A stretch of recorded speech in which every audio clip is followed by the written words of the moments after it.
The refrigerator.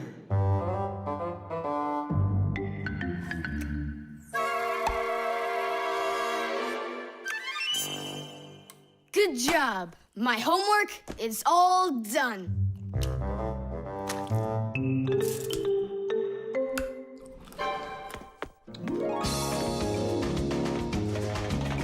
Tag, you're it.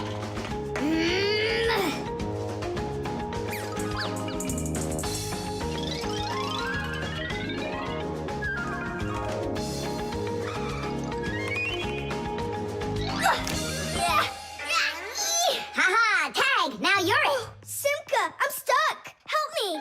Just stay still. Oh, you're really stuck. Simka, we're not gonna leave me, right? We aren't. But I'm afraid, Nolik, you'll be stuck for a while. Tom Thomas! Help me! What's going on? Look, this blob of white stuff grabbed onto Nolik and it won't let go of him. Oh, it's a piece of gum. It's my bubble gum.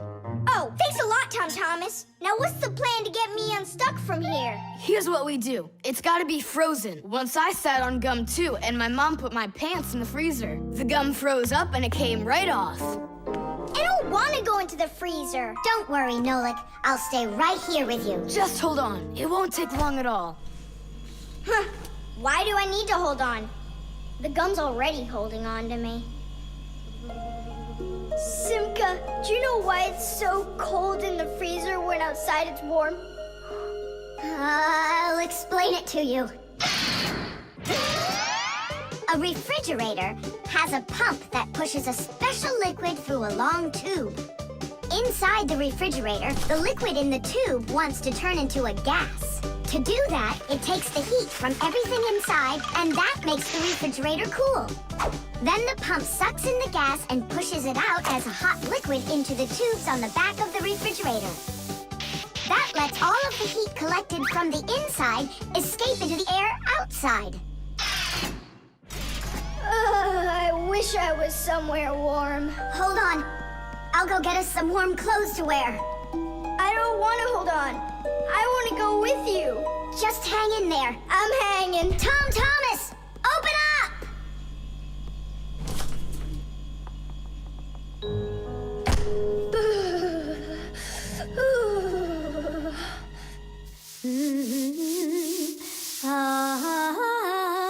Marcia, do we have any warm clothing to wear? Why in the world do you need it? I just do. Well, I need to know what is happening.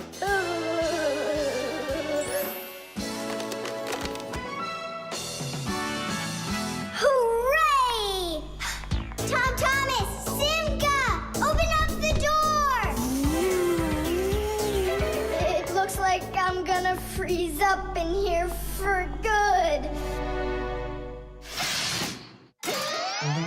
A Fixie is constantly surrounded by all sorts of danger. Inside a dark freezer, a Fixie can lose his way and freeze to death. If he's not paying attention, he can drown inside of a washing machine or inside of a dishwasher. And a careless Fixie is always at risk of getting an electric shock.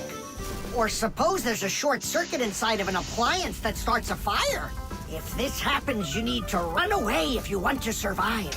And what about humans?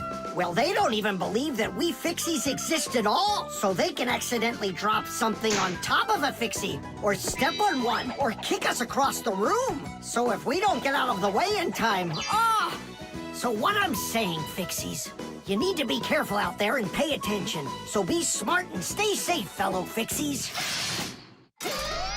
I don't understand this at all. He was right here. Poor Nolik. I wonder where he went. Look at this, footprints.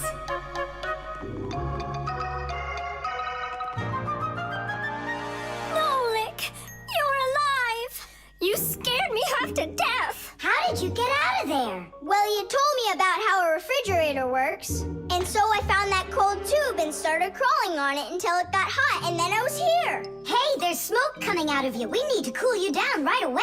Huh? Where? I don't want to go into the refrigerator. Stop! I was joking. Look how it froze. I could break my teeth on it. You aren't gonna chew it anymore. I'd never do that, not after Nolik sat on it. Well, you didn't need to stick it where it doesn't belong. Hey, I apologize. I'll go and throw it away. Maybe you'll try the trash can? The music box.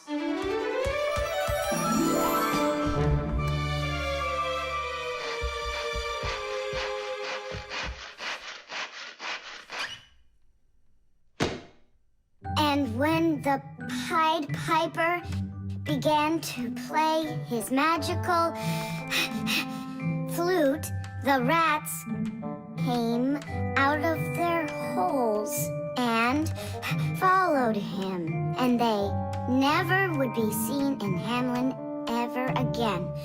Whew. And then what, huh? I can't read anymore. My legs got tired. Whew. Simka, Nolik, something's rustling in there. In where? In Dad's office, it's on his desk. It's inside the wooden container. So maybe there's a mouse inside it.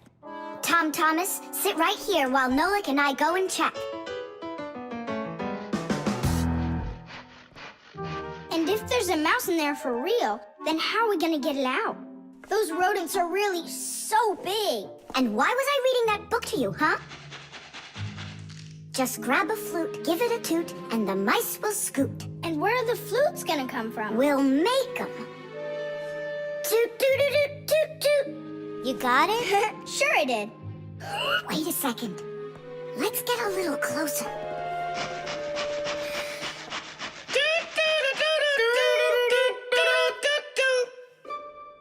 See? It's just like I told you. No more mice in there. So let's toot a little more so they won't go back in. All right. So you're the ones messing around out here. Oh, Grandpoos, it's you here. All day I can't work on what I need to do. Right from the start, someone's opening up the top, and then you two tooting.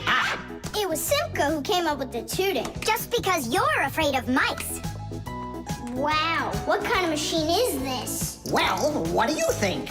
A coffee grinder? No. A hole puncher? Is it a foot scratcher? What? Well, a machine for scratching your feet. You're joking all the time, you. It's a music box, and it's just wonderful. Music boxes were invented more than 200 years ago. Inside, there is usually a cylinder with short pins sticking up from it. In front of the cylinder, there is a comb with metal teeth of different lengths. If you pluck one of the teeth, it will make a pleasant sound. A short tooth makes a higher sound, and a long one, lower. When the cylinder spins around, the pins pluck the different teeth, and music plays. Awesome! So what's broken in here? The spring slipped off. It has to be pushed back into the right place. Will you help?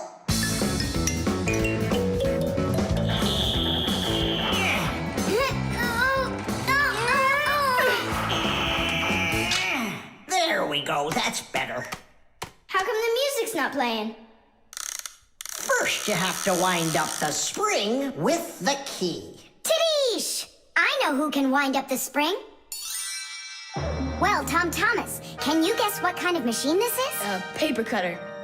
How about a hole puncher? You're such a joker. Now don't go and tell me it's a foot scratcher. Then I don't know. Then wind it up with the key and you'll find out.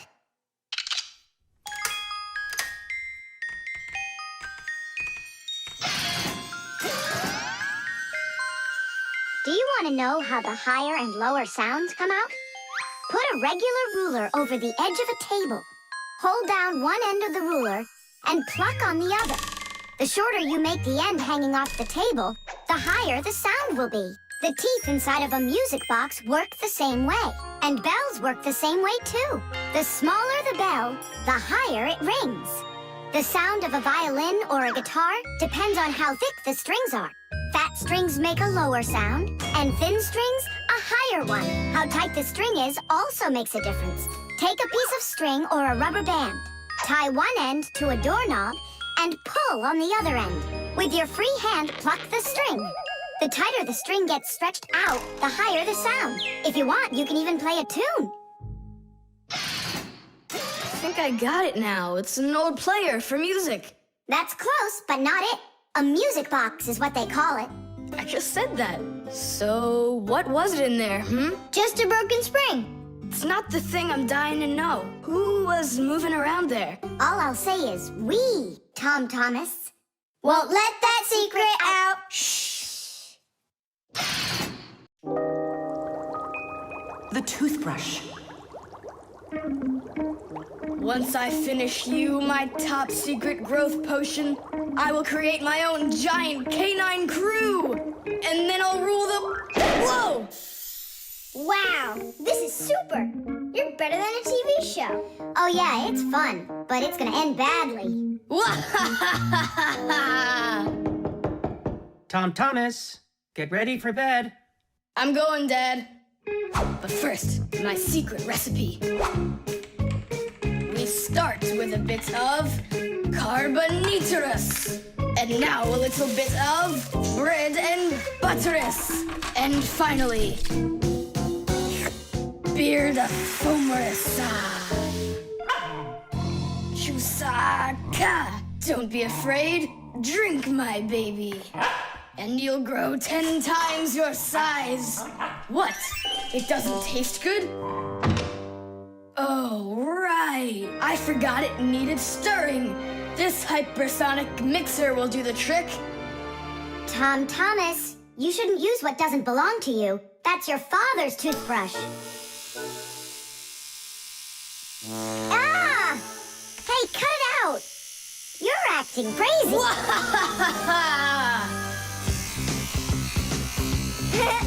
Bubbles! Hey, boom, boom, boom!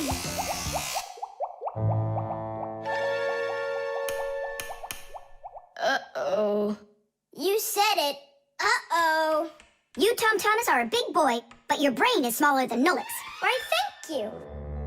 Just go put the toothbrush back in its place, like you never touched it. Nah, that's not right at all. Tom Thomas, what's up? I'm almost done, Dad. Simka, Nolik, please, I really need your help. No panicking. First, we need to understand what could have broken inside of there. An electric toothbrush is really simple, as long as you know these 3 parts.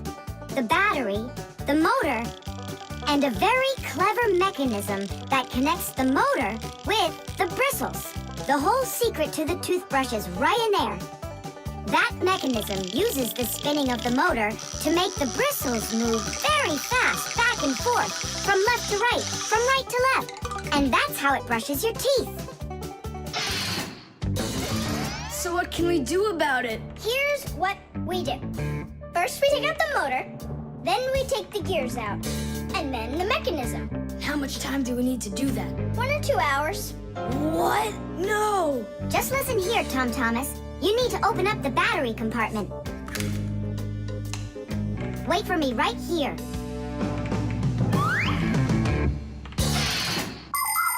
These are your teeth. Well, I mean, they're not your teeth, but you get what I'm saying. Nowadays, we use a toothbrush to clean our teeth, but it wasn't always that way. The ancient Egyptians used a chewed stick to scrape their teeth, while the ancient Greeks rubbed their teeth with a rag.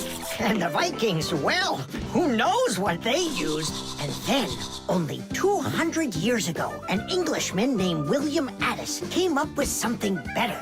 He drilled holes into a meat bone, inserted bunches of bristles into them, and there you go, the toothbrush. And here's what I need to tell you all as a fixie. That is, as a master repairman. You need to make sure to brush your teeth often, especially after eating, or you'll be getting them repaired often at the dentist. Well, is something wrong with the mechanism? No, it's fine. Is the motor burned out? No. Then what's wrong with it? You're not gonna believe it. But the battery died. That's all? I know what to do. I'll put in new ones.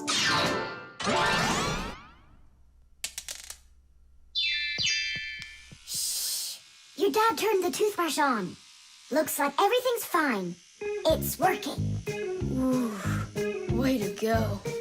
Excellent. Your dad will never find out what kind of slop you mixed up with his brush.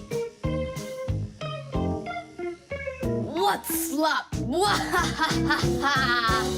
How dare you, Nolik? How dare you refer to my mighty potion like this? Tom Thomas, somehow soap got all over my toothbrush.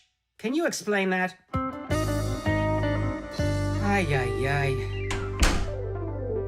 Well, you got caught. What do you say now?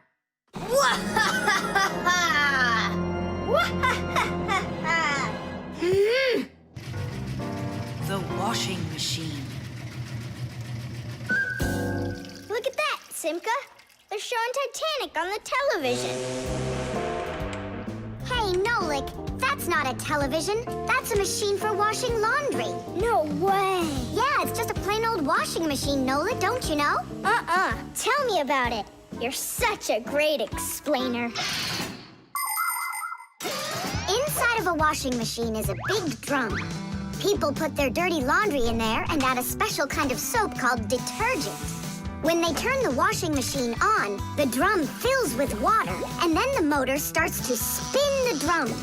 That makes the laundry rub together, forcing the soapy water in and the dirt out to make your clothes clean. After that, all that's left is to get out the water by spinning the drum really fast and sending the water down the drain. Oh, thanks a lot, Simka. I always wondered, why would you want to put laundry inside a television? Are you joking with me? Uh-huh. Oh, I'll show you a funny joke. Get over here. Shh, it's Tom Thomas's mother. She's got headphones on. We're safe. She doesn't hear anything except the music.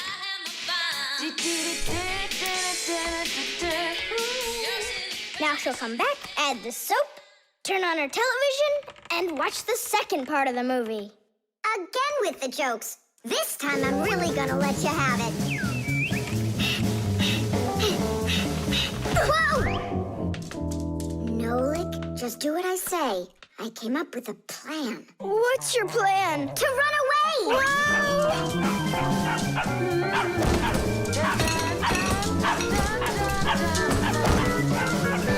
Who's here?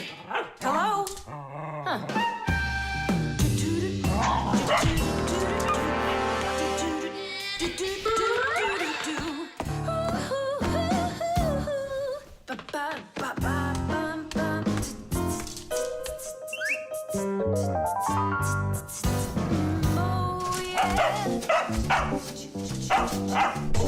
Oh, yeah.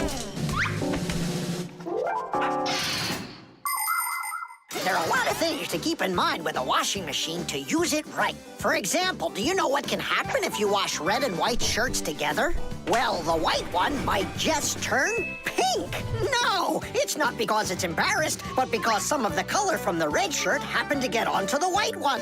Another important thing to remember is to empty your pockets before you wash your clothes. Things like keys, nails, and chewing gum might not only ruin your clothes, but they can destroy the washer, too. And this isn't only about little stuff. Big things like music players and mobile phones have managed to find their way into the washing machine. Oh, sure, these things look nice and clean after a good washing, but they certainly don't seem to want to work anymore. And never, ever put a pet inside of a washing machine. That's just no place for a living thing.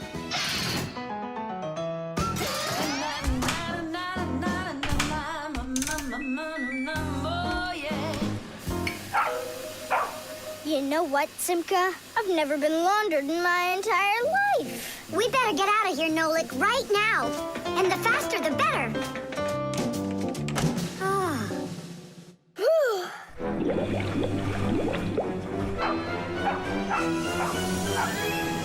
Come on, let's get going. And what about Chusaka? What about Chusaka? Let her get washed up a little in there. Maybe it'll make her nicer. But she could drown, the poor thing.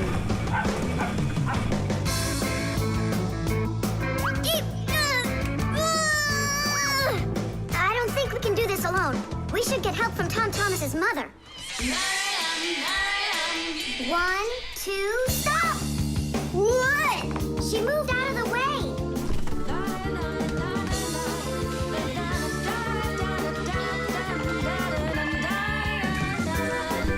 And 3.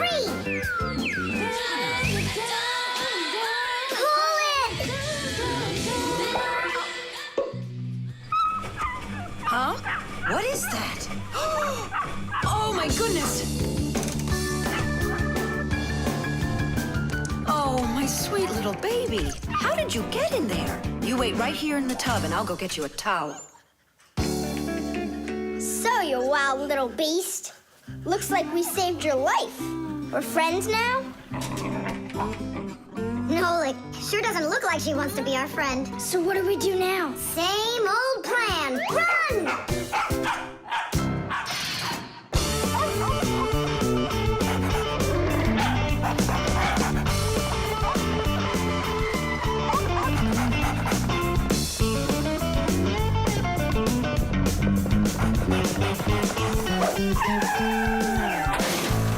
Chusaka! Get away from here! So where did it go? Oh, here it is. Hey there, Tom Thomas. So what's on the disc? Hi there, Nolik. Hi there, Simka. It's a cartoon about Gulliver in the land of Lilliput. My friend Jeannie let me borrow it. I have it till tomorrow. And what's the story about? Well, it's about this guy who gets shipwrecked where people are just so teeny tiny. Fixies, you mean? No, not Fixies. Lilliputians. Lilliputians? Uh-huh. Know what, Simka? I think that you Fixies might have come from those Lilliputians. No way. Our grandpa told us a completely different story of the Fixies. When something is very well made, then the saying goes that it was made with just a little bit of soul. In old times, craftsmen made things to last, and in each appliance, they would leave just a little piece of their soul. Those little pieces of their soul would turn into tiny craftsmen called Fixies, who would then make the appliance their home and take care of it every day. And that's how the very first Fixies came about. But as the years have passed, fewer things are being made by hand, and more things are getting made by machines in factories. That means there are less and less new Fixies coming from human souls. Luckily, Fixies can fall in love with each other and have their own family, raising their children and teaching them well, so they'll grow up to become skillful and honest master Fixie repairmen. So you're mistaken. We're not Lilliputians at all. We're Fixies. Yeah, Fixies. Listen, Tom Thomas, why don't you show us the movie? Yeah, I want to learn about Lilliputians too. Really, I do. Sure, I'll show you.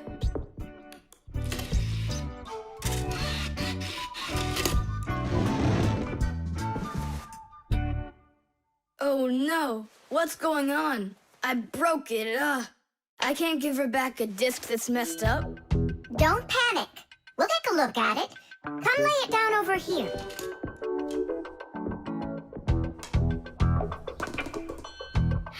Tom Thomas, why is this disc all covered in jelly? Because I was touching it with my fingers. I mean, what else? It's obvious you don't know how a disc works at all. And you know how it works? Yeah, I know. Yeah? If we take a look at a digital disc through a powerful microscope, we can see rows of tiny valleys of different lengths. These valleys are actually a code for the cartoons, games, or music recorded onto the disc. Inside a disc player, a laser beam reads the code and helps turn it back into pictures and sounds. But if you scratch the disc or smudge the disc with dirty fingers, the laser can't read it and the disc won't play.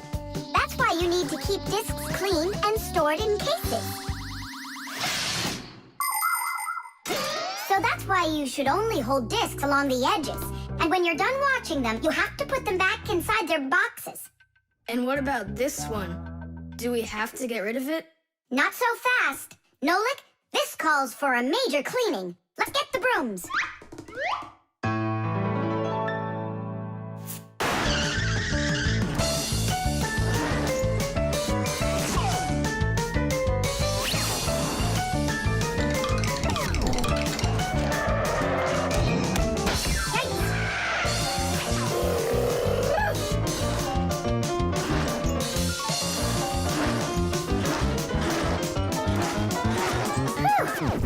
Okay, Tom Thomas, check the disc. to go. Now you're holding it right. Hooray! The disc works fine. Hooray! Now we can watch the movie about the Lilliputians. Hey, Gulliver, why are you sitting there? You've seen this movie already. I know in what? What? Look at that pile of discs. Where do you need to put them? Huh. In their boxes. The combination lock.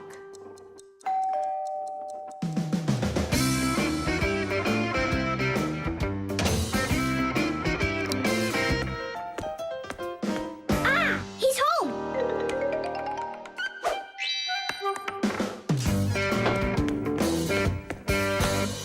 Nolik, are you here? Stop your hiding. I'll still find you. Nolik, is that you? Hey, come on! That's not fair! You saw! Let me go again! I don't want to. You want me to play hide and seek when I got a brand new game to play with? Where is it? I don't see it anywhere in the room. I took it to school with me For what reason? to show it off.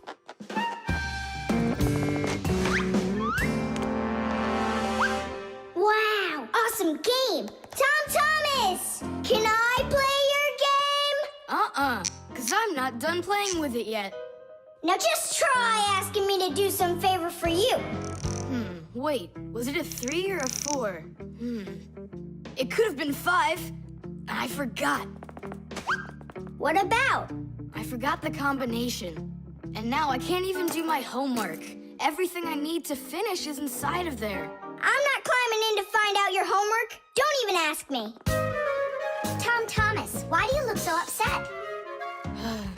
The code for the lock. I don't remember it. Don't you worry. Ha! We'll open it. I know all about a code lock. A simple code lock is built with a few discs that have numbers on them. In the center of each disc is a hole with a notch. When all of the discs are turned so their notches line up in a straight row, the lock's pin can slide out freely.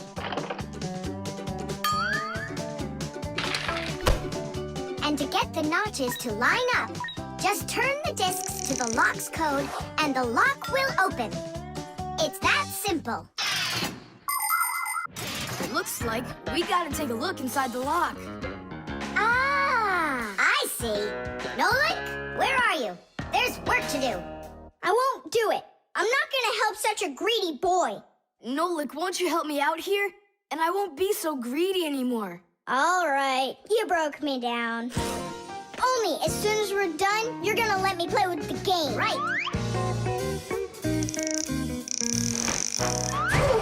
There's no room in here. Hang in there. We'll start turning the discs one at a time, and you yell stop when they're lined up. Stop! Turn the next one now. Stop! Stop! Now try. Yes! Alley-oop! Titties! Hooray! And your code was really simple. Way too simple. The secret numbers and letters that you use to lock something up are called the code or the password. And to make sure your password's a really good one, here are some things you should know. Never choose a password that's really simple for someone else to guess. Like one with numbers or letters that are all the same or are all in order. It's also a bad idea to make a password out of your birth date or name. It's better to think of a password that's a bit more complicated. And don't forget your password once you come up with it. Write down your password on a piece of paper and keep it in a safe place, but don't show it to anybody else. And then, if you happen to forget your code or password, you'll be able to remember it with the help of that piece of paper.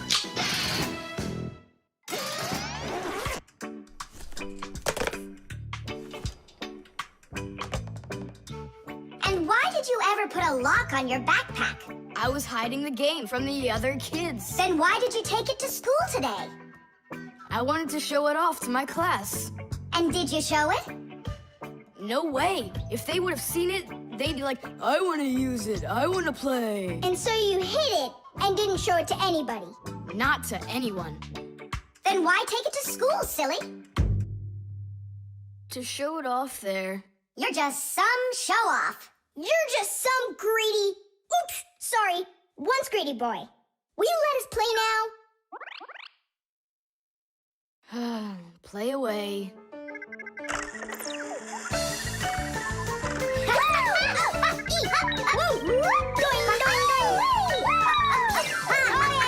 We're not bothering you, are we? Can you jump a little easier? You're shaking the whole desk. The flashlight.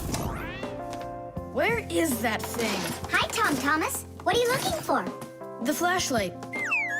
Ah, here it is. Why do you need it? Katya, I want to talk with her. Why not use the phone? This thing's a flashlight. It's not a telephone. No, you don't understand. Me and Katya came up with a secret code. If I flash just once, then it means hello there. Oh, and Katya's also said hello there to you. And 2 flashes? What's that? Katya's asking if everything's all right. Now I'll tell her that everything's good. Oh, what's wrong with this? I think it's not working right. I see, Nolik, but what's wrong? Any flashlight is nothing more than a battery and a light bulb connected by some wires that are used to make a switch in between them. To turn on a flashlight, you flip on a switch. That lets the electricity flow through the wires from the battery to the bulb so it lights up. And if it won't light up, that means that the battery is dead, the light bulb is burned out, or the switch is broken. And now let's put all this theory into practice. I'm sorry, but I don't have time right now. Don't you get it? If I don't signal back, she'll think that I don't want to talk to her, and that would just be terrible. Just don't get all worked up. We'll help you. But first, we need to get the the pack-a-mat and come right back. See ya. Did you hear that? Masya, what a weird sound. Uh-huh. That's new. Now we know what the noise was. Papoose, can we use a pack-a-mat? To fix a flashlight. Really, did you say a flashlight? Do you know the story about when Granddad had to travel for miles on top of a dog? It's true! He was sent on a very important mission. A huge flashlight repair. What kind was it? A special kind called a lighthouse. A lighthouse is a tall structure with a huge flashlight on top of it that is used to help ships and planes find their way. People have been using lighthouses since ancient times. The most famous of them all is the Lighthouse of Alexandria. It was built in Egypt more than 2,000 years ago, and it was more than 100 meters tall. The ancient Greeks considered this lighthouse one of the 7 wonders of the world. In ancient times, people would burn big fires on top of lighthouses. Today, the light comes from powerful electric bulbs. Many of today's lighthouses not only give off light, but they send radio signals, too. Yes, thanks to lighthouses, ships and planes for miles around learn where they need to sail or where they've got to fly in order to stay safe. And thanks to that heroic deed of your grandfather, that big old lighthouse started working. Since then, not a single ship has ever gone astray. Simka! And what if we don't just fix the flashlight, but we do something heroic? Like Grandpoos did. Uh-huh. All right, what do you say? Let's jump on the back of this dog and get moving.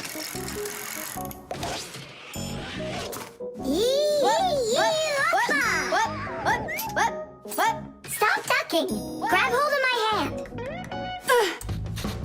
Uh-oh.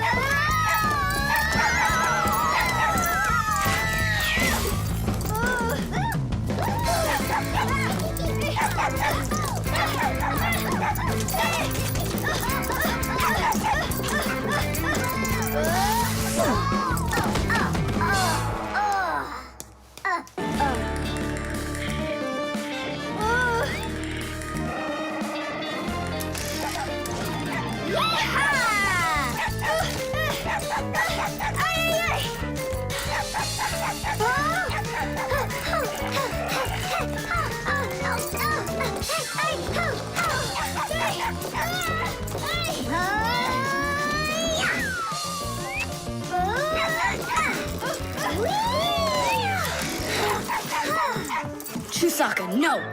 Get out right now. Tidish! That was really some heroic deed. Now it's time to go get that lighthouse fixed. Tom Thomas, hand the lighthouse over. What kind of lighthouse? The one that's your flashlight. I have no use for it. What do you mean no use for it? But then how are you gonna tell Katya what she needs to know? I already told her. Watch this.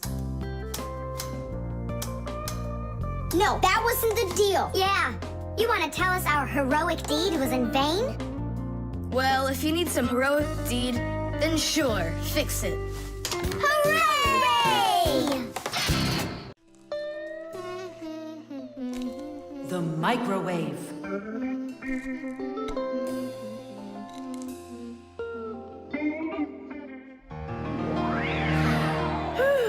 Okay, children, for today's lesson, we're going to learn about the microwave oven. It's a very special appliance that people use to heat all sorts of different foods up.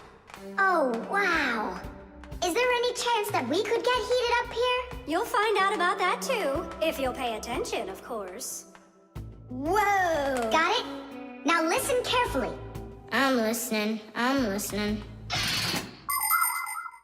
Of course, young Fixies go to school just like human kids, but their parents teach them a lot of important lessons, too.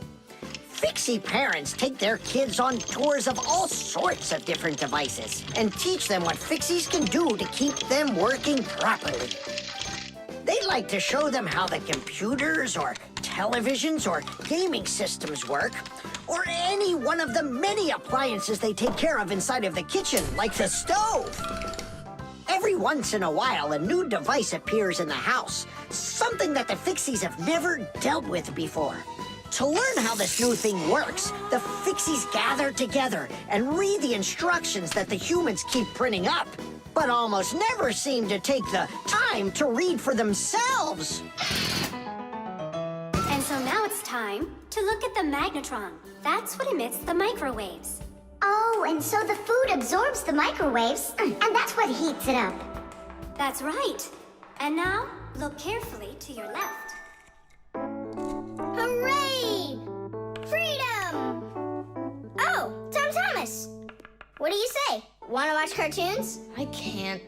I need to do my homework.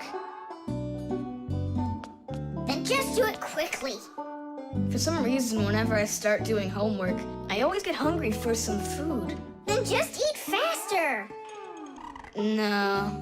The faster I eat, the sooner I'll have to start doing my homework. It already got cold. I need to go warm it up. 1 minute should be enough. These aren't just ordinary wires. These are for...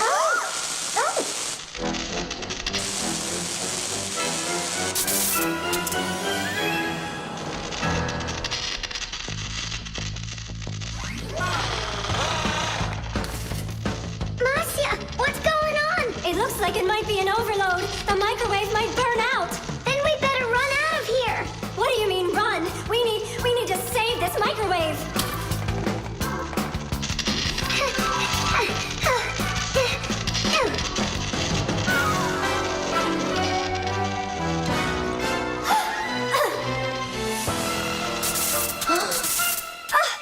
Simka and Marcia are inside. Simka, I need your help.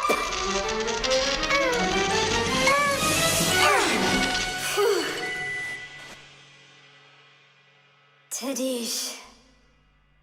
Oh, what's wrong with the microwave? It looks like it just broke. Who cares if it broke? What matters is that Simka and Marcia aren't broken. Look, there's no one here. Of course not. We were behind the wall. You wouldn't believe what happened in there. Oh, there you go. Tom Thomas, why did you put that fork into the microwave? Why not? You mean I'm not allowed? Remember, never put any metal objects into a microwave. If you put forks or spoons in a microwave, you can burn it out.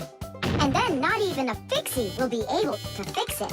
Even a thin metal border on a plate can cause serious problems. Also, never warm up food in sealed packages or bottles inside a microwave. And one last thing, don't even think of cooking eggs in their shells in there. They'll just explode. Sorry, I didn't know any of that. Nolik, and what were you thinking? Why didn't you warn Tom Thomas about this? Well, Oh, today you skipped school. And now you don't know it either. Nolik, where are you going? I'm talking to you. Where else? I gotta go study all about microwaves. And I'll go do my homework now. But first you'll sit down and eat for a while, right? No, I'm not gonna eat food. First I'll go and play some games for an hour or so. The fan.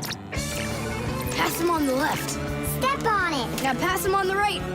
Look out for the wall. Hit the brakes. Why didn't you hit the brakes? He was just too scared. What do you mean too scared? Something got into my eyes. Those were your hands. My turn. Let me show you how it's really done. Oh, what's wrong with the computer? Oh, it's been really acting up for a while. It turns off by itself. It's no big deal. I just turn it back on. I don't like this at all. Come on, Nolik. Let's go inside and take a look. Just like people, machines can get sick too. They can get a very high temperature and even start coughing and sneezing. And if a machine or an appliance gets seriously sick, sometimes it can be too late to fix them at all. So wouldn't it be better if we could keep them from getting sick in the first place? Everybody knows that people who look after their health get sick less often and live longer. And the same goes for machines. Machines break less often and live longer if they're properly taken care of. That's why machines need to be checked from time to time and cleaned and oiled. And that's what's called preventive maintenance. And preventive maintenance is something that always should be kept in mind by humans and by Fixies.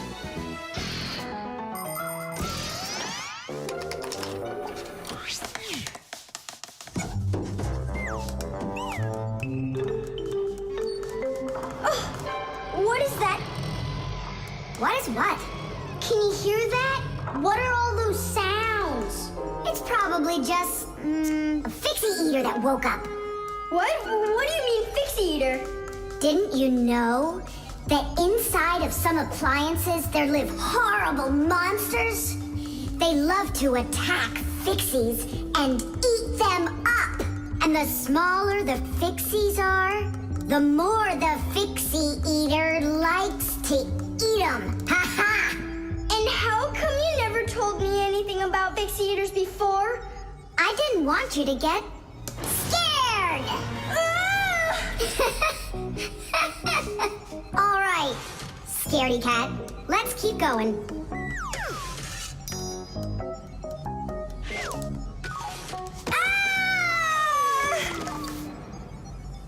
Simka, where are you?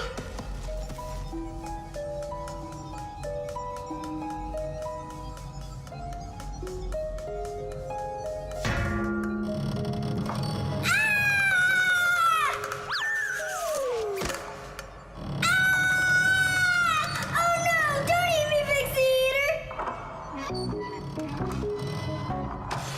Oh, Simka! Come over here! The sound was coming from here. Take a look. It's not a Fixie eater at all. It's just a fan. Not just, Nolik. It needs our help. See how sick that fan is? Let's go and get it working right now. A computer can only run when all of its parts are working. And even though a fan looks like nothing more than a simple little engine with a propeller, the computer couldn't work without it. It has the very important job of keeping all of those other parts cool when they start heating up. It cools down the inside of a computer by blowing a stream of air. But if the fan gets dirty and starts working poorly, the computer might get overheated and turn off. Or it can simply break. You have to turn off your computer. How come? I'll tell you later.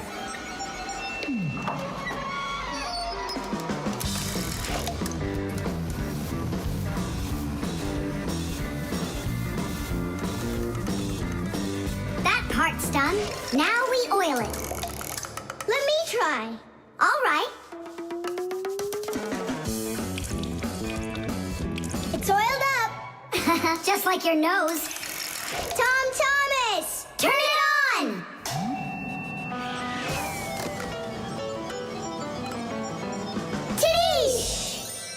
And then suddenly, I hear this terrible roar of a Fixie-eater.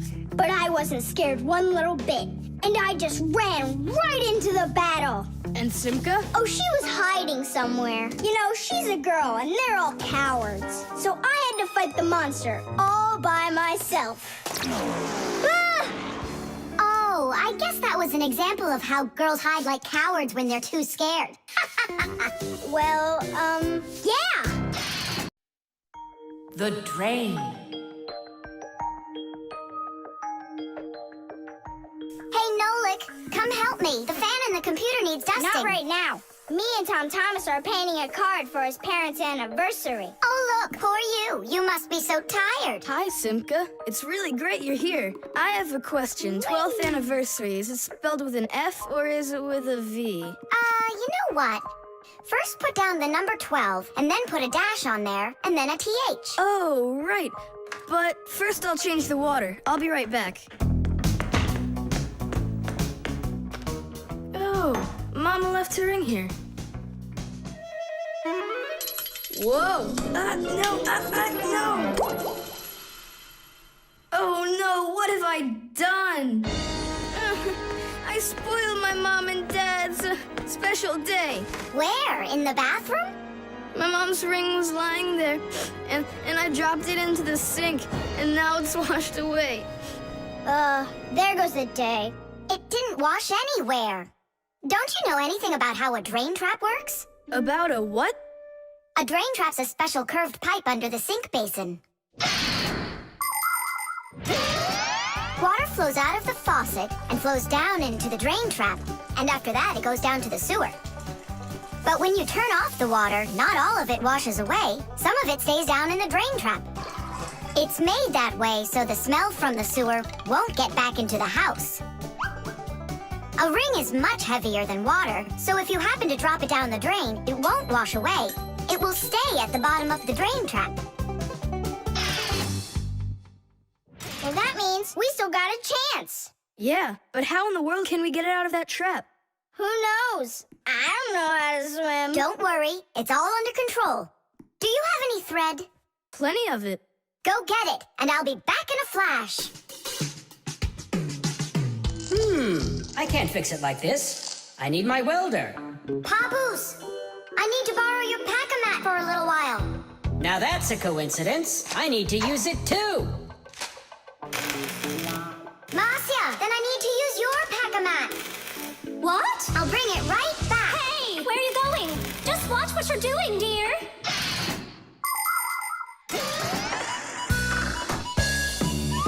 Just like the name says, Fixies live to help machines and appliances. But machines are very big and Fixies are very small, so they can't get by without tools. Long ago, Fixies worked with just about anything they could find. Little feathers, threads, pins, but now they have backpacks called pack-a-mats. Inside a pack-a-mat are all sorts of tools. Just push the button and the pack-a-mat spins around quickly, shooting out a hook or a magnet or even a parachute. Every adult Fixie has their own pack-a-mat. But before children can get them, they have to go to school and study hard and then pass an exam before they have the rights of a full-fledged Fixie. And it's only after all of that that young Fixies get their own pack-a-mats. And what? You're going down there with just that on? Not just like this. Yeah, like that. Huh? She was just saying, when I tug on the thread, you need to pull me up. I got it. He just said, I got it. She said she doesn't need me to repeat what you say.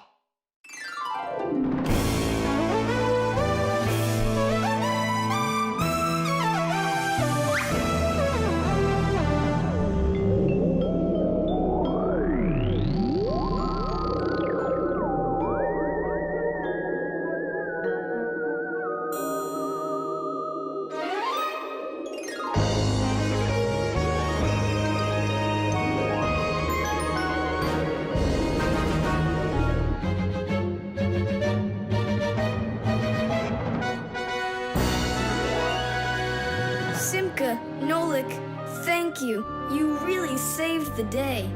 That's what Fixies are for. I said that's what Fixies are for. Tom Thomas, who are you talking with in there? Oh, your mom came back. No one. Hey, can you turn back into Fixies? I gotta ask you a question. I forgot. Should I write 12th anniversary with an F, or do I write with a V? Just write the number. You're right. The aquarium. The coast is clear. The humans have left. Come on, let's go.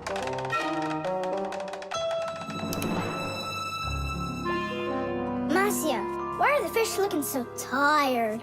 'Cause they're not getting enough air in there. The water in the aquarium is dirty and it needs air, but the filter isn't working. The filter? Yes, that device over there.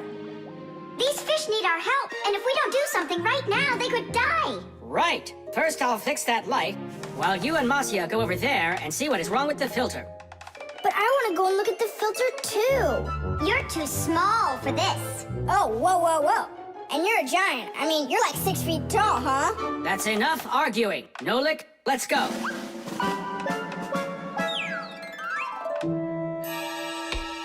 Well, let's check it. Not working. Nolik, where are you?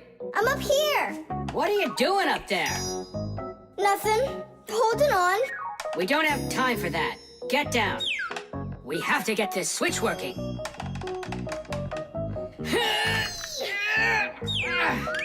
Marcia, what's the matter with the filter?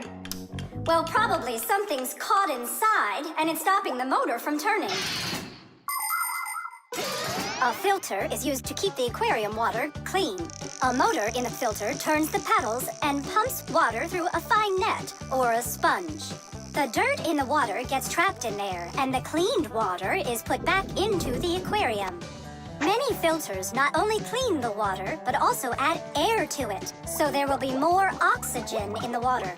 You see, even though fish live their lives in water, they need oxygen just like all of us.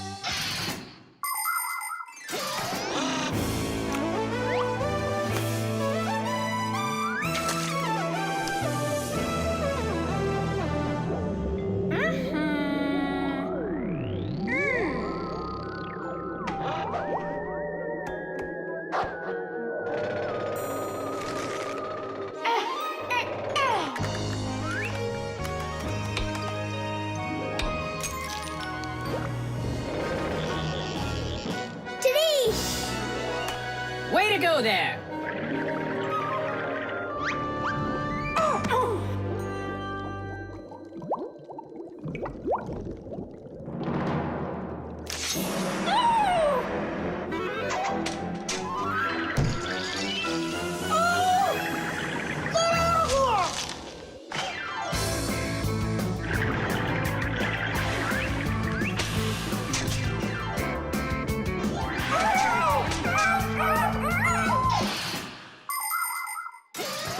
There are lots of ways for people to breathe underwater. As an experiment, try putting an empty glass upside down in water, and you'll see that some of the air stays in there.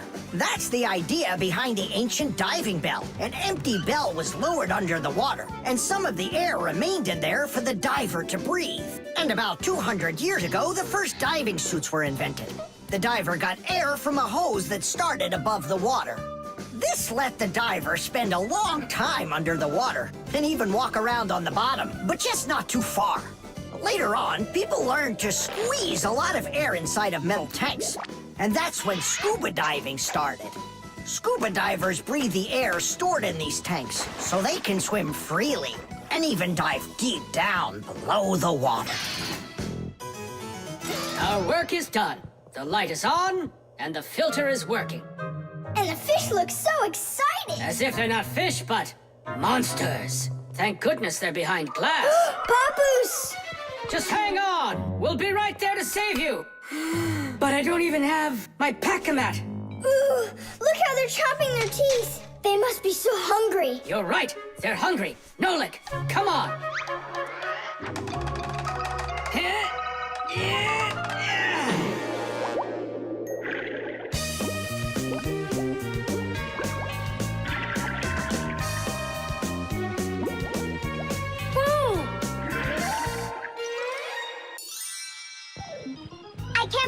those fish. They're so ungrateful. We went ahead and fixed their filter, and all they wanted to do was gobble us up. And I'm the one who saved you from them. I was the one watching what was going on.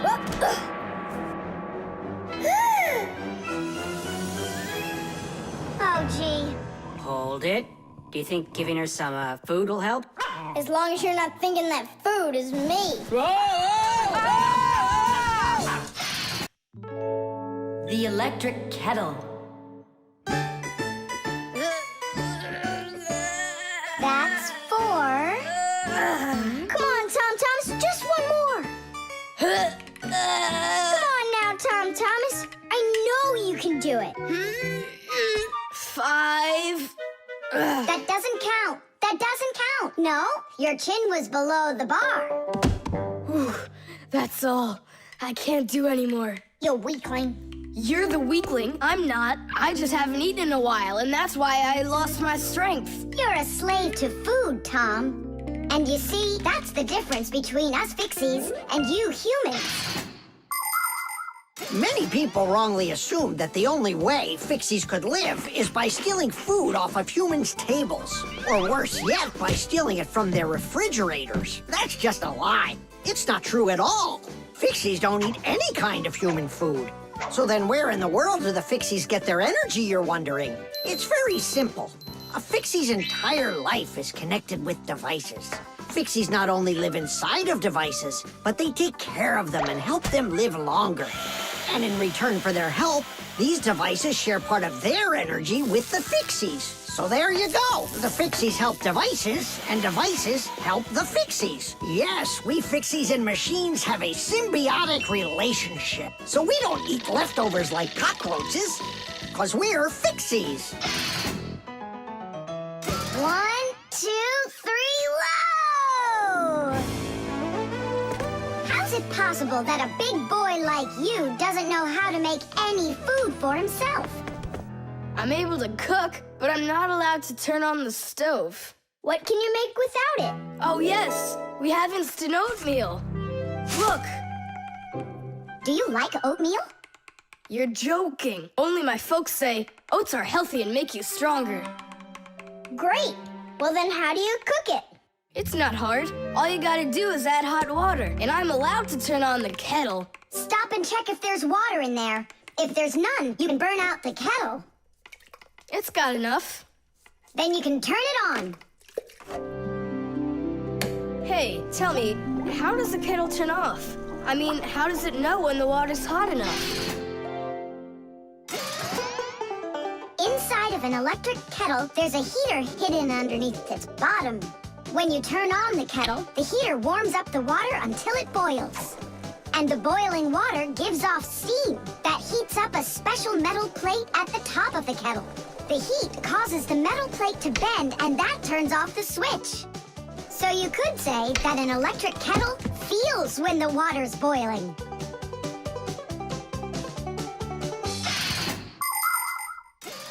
Okay, now I understand. Hey, why do you need 3 bowls? You don't need to make any oatmeal for us. It's not for you guys. It's for my mom and dad. Start out here. No! Keep pouring into this one. And I say pour it here. And I say first you should pour it into mine. Oh, Nolik, where are you? I'll find him. Hang on, I'm going in. Ah!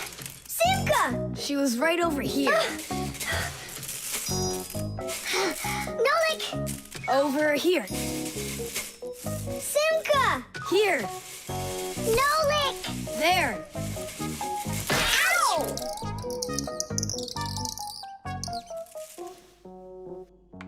Hey, where is your other boot? It got lost. Up there in the oatmeal. That must be your parents. Let's get out of here. Hey, and what about your shoe? Don't worry. I got another one. Hi, Tom Thomas. We're back. You must be hungry. We'll make you something to eat. But I already prepared us some food. And the water's already hot. Wash your hands. Tom Thomas, don't touch that kettle if it's hot. I don't want you to burn yourself.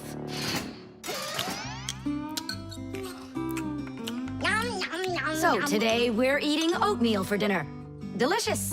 Maybe you have something else? Why something else? You're the ones that say that oatmeal's great for you and that it makes us stronger. Well, yeah, that's what we say. I'm glad that our son pays such careful attention. Isn't it delicious? Really? Huh. What's that? Oh, look, you found the boot, Dad. What? It's nothing. Just eat your food and don't get distracted. I'd like to see that oatmeal all gone, okay? And whoever doesn't finish won't get any candy. The alarm clock. Ha! It didn't ring again. Nolik, let's go fix the alarm clock. Simka, wake Tom Thomas up. Tom Thomas, get up! Tom Thomas! Hey, you'll be late for school. Tom Thomas, get up already! This is really something. And where's the battery in here? No, this is an old mechanical alarm clock. It doesn't work with a battery. It uses a spring. How's that work? People wind up the spring tightly, and then as it slowly unwinds, it turns the gears, which turn the hands of the clock. Achoo! Oh, What? the alarm clock broke. Let's hurry and get you washed up. Tom Thomas, are you just getting up? Dad, the alarm clock didn't go off. It's broken. Here's the problem. It won't turn, because the feather's stuck in the gears. Nolik, help me.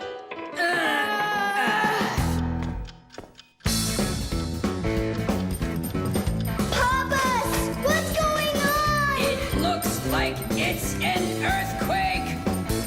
Huh, it really is broken. About time to throw out this old piece of junk. Tom Thomas, I'm off to work. Don't be late for school. I won't. Where are we? In the trash can. And what's gonna happen to us? Well, you see, Nolik. People throw out broken things without a second thought. Even appliances that can still be fixed end up in the trash all the time. And the trash is taken to a horrible, deadly place called the dump. If a Fixie happens to be inside a broken appliance, he will come face to face with great danger. Once, my uncle got thrown into the dump buried inside an old TV. He barely managed to jump out of the bulldozer's path, and it was a miracle he didn't end up in the incinerator. After that, he just roamed around the huge dump, trying to fix anything. He became totally crazed. Whew. Good thing the Fixie Rescue Squad managed to find him and bring him back home. I don't want to scare you, but we might be taken to the dump, my boy. Papas, I'm scared. Huh? Where is the alarm clock? Maybe my dad took it to get fixed. But Nolik and Papoose are in there. Now just a little bit further. I don't want to go to the dump. No tears. There's only one way out of here. We need to fix the clock and make it ring. But how? Inside the clock, there is the main spring, and there's also a second spring. The second spring is held still by a brake, and so it waits.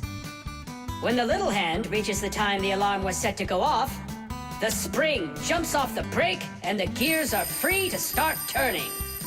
That makes a little hammer beat the cup of a bell very, very quickly. And that's how an alarm clock rings. So this feather is stopping the gears and not letting the hammer strike the bell. Exactly. I'll start rocking the gear back and forth, and you tug it. And 1, and 2, and 3. Tadish!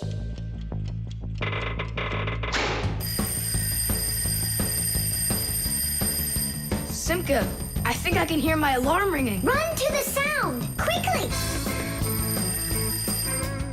Uh-huh. Someone turned the alarm off. Whoa! And here comes that earthquake again! Nolik! I'm here! Nolik. We fixed the alarm clock. So what was wrong with it? A feather got jammed in the gears. And how could a feather get in a clock? Oh, it's probably from when I put the alarm clock under my pillow, so it wouldn't wake me up. Huh, so you mean because somebody doesn't like to get up in the morning? We almost ended up at the dump? By the way, if that somebody doesn't hurry off to his school soon, he'll be late. Oh, you're right, huh? The keyboard. 5, 4, 3, 2, 1. Ready or not, here we come. And where is he hiding this time? Tom Thomas! Yoo-hoo! Tom Thomas, you didn't forget about your grandma's birthday, did you? No! Oops, I did. We found you this time. Hey, that's not fair. It was my mom that found me, not you. Then go and hide again. Not now. I have to draw a birthday card for... my grandmother.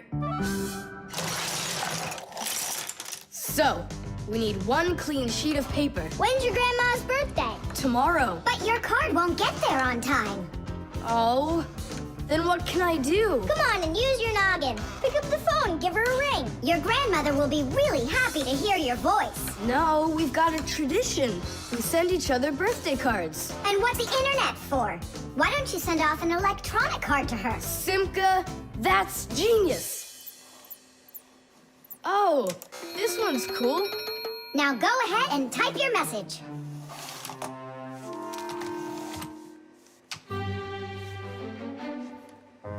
The letter D isn't working.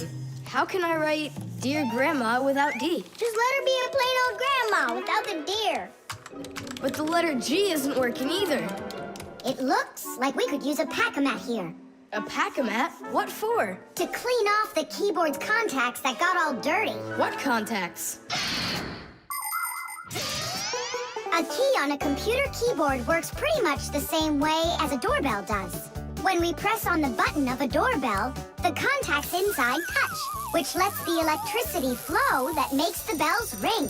And when we press a letter on a computer keyboard, an electrical current runs from the keyboard to the computer, and that letter appears on the screen. But if there's dirt between the contacts that stops them from touching, then the current can't flow.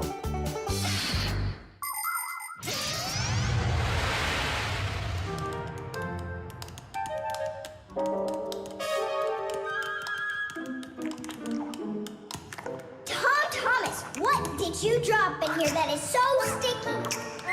It's probably the soda I was drinking. And so, you shared it with the keyboard? Here's the reason why it's not working. Where did so many crumbs come from? They fell off my sandwich.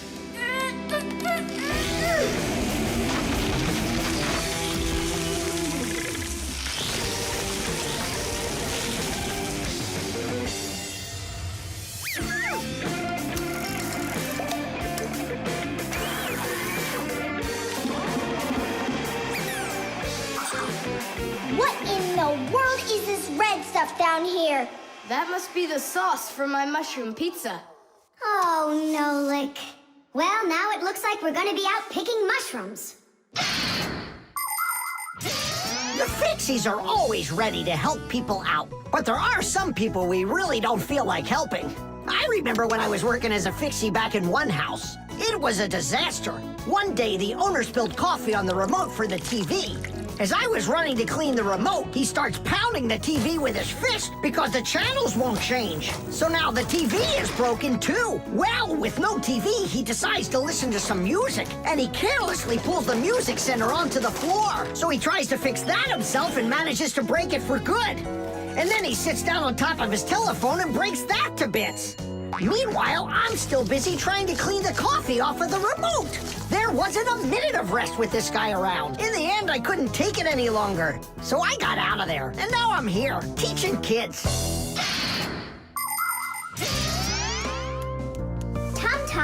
Why are you eating food at your computer?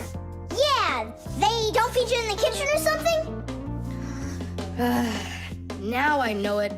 It's not allowed. You said it. Now write your message. And write the address on there, too. Uh-huh. Mom, do you know what the email address for Grandma is?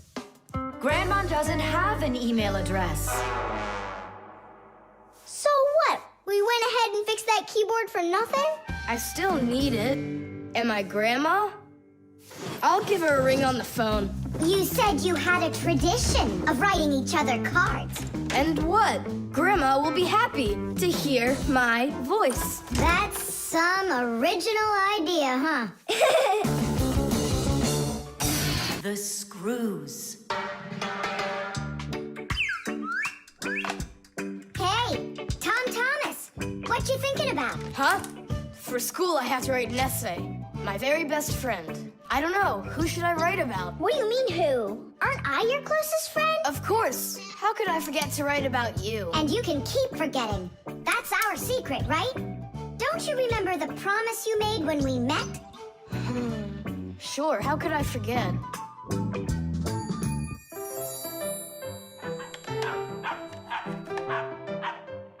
What's wrong with Chusaka today?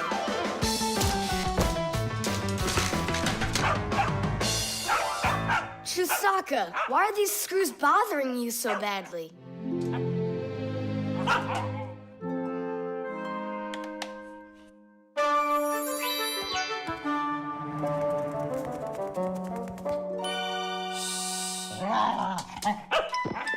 What's with you? Leave them alone already. Will you just calm down?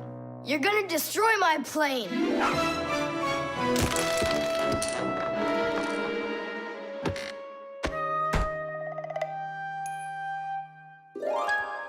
Let's get out of here. Ow! What's going on? What's going on? Hey, if you don't turn back again, I'm not letting you go. Oh, please, don't be afraid. I'm not gonna hurt you too. I'll just ask you one question and let you go. Nolik, we can't. Don't worry about it. Quit your staring. Ask your question, boy. No way you can talk. Just tell me, who are you? Fixies. That's all. We answered. Now you let us out. Oh, wait, but what's it mean that you're Fixies? That's already question number 2. You promised to let us out, didn't you? I'm sorry. You can leave now. Simka, it's fine. I can see from his look that we can trust him. All right. We'll tell him. You gotta swear that you don't tell anyone else. I swear it. Fixies. We're the little people that live inside of machines and appliances and take care of them, fixing them, cleaning them, and oiling them. Humans never suspect us. They think that if something breaks and then suddenly starts working again, that it happened all by itself. Well, nothing happens by itself. It happens because we, the Fixies, are living inside. Yes, without the Fixies, humans would have so many more problems with their machines. That's awesome. And so what are your names? That's already question number 3.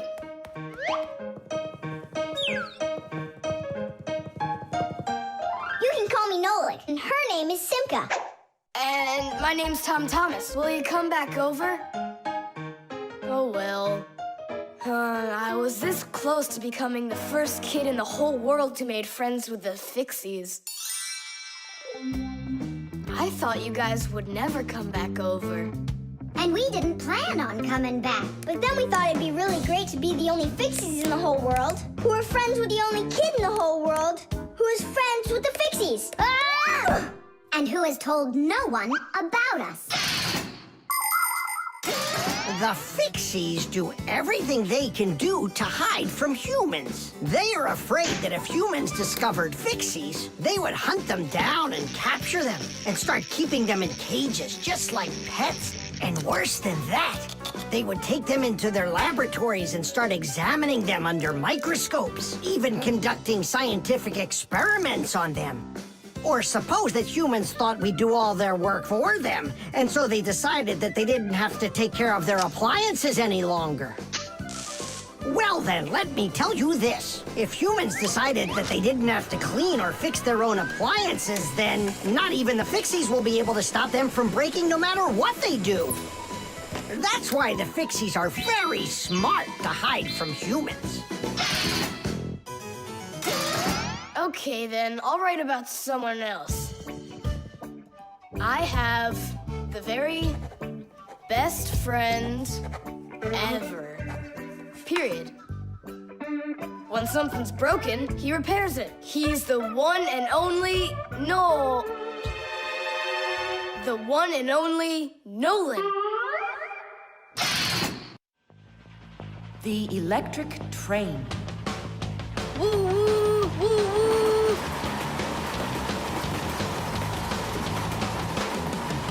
Zoom, zoom. And suddenly, the Earth is attacked by an alien spaceship. Pew, pew, pew. If help arrives here on time, we'll be saved. Move faster, faster. Come on, get off the train. Move it, move it. Tom Thomas, we came here to play. Oh, finally you're here. I need some aliens for this game. What kind of aliens are you talking about? Just plain old aliens. You know the ones. They come destroy the Earth and just about everything. We don't want to destroy anything at all. Why can't we be, the train engineers, huh? Train engineers? You don't know anything about driving a train. Oh, we know plenty about trains. Humans invented the railroad long ago, but back then, the rails were made out of wood. People didn't start making metal rails until the end of the 18th century. But the first railroad cars had no engines to give them their power. Instead, they used horses to pull them along. Later, horses were replaced by the steam engine. Wood and coal would burn in their furnaces to boil the water in the boilers, making the steam that turned their wheels. And the Fixies were there to help those trains go, making sure all of the parts could work together smoothly. But now steam engines have long gone away. The railroad uses electricity now for its power. These electric trains race along the railway at almost the speed of an airplane. So you might know trains, but you'll still be the aliens. This railroad is mine. So you're gonna play the way I want. The train is unloaded and leaving the station. Woo! You can play choo-choo by yourself. And I will. Pew, pew, pew, pew, pew.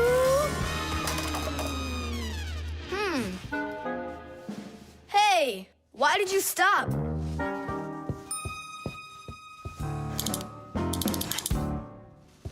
This doesn't help either. It's not going at all. Simka!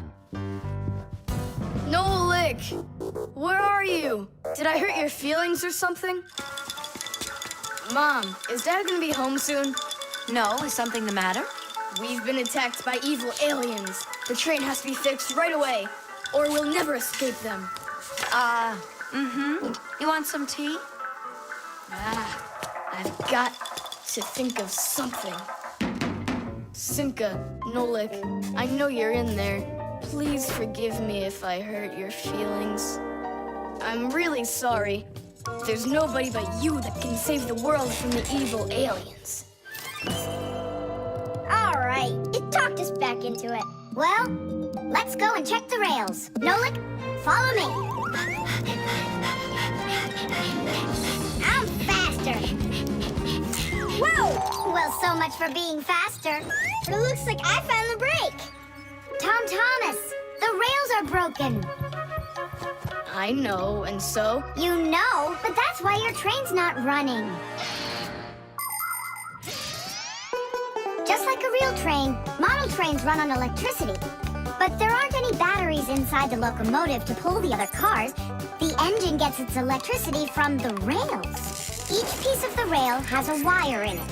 If the rails come apart, the electricity can't flow through the track and get to the train.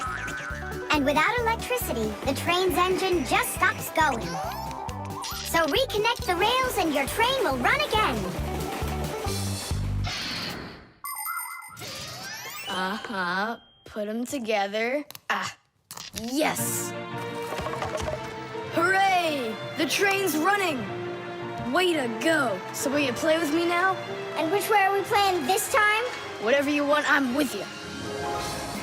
The train rushes down the track with Nolik as its engineer, when suddenly from out of the sky comes an alien spaceship.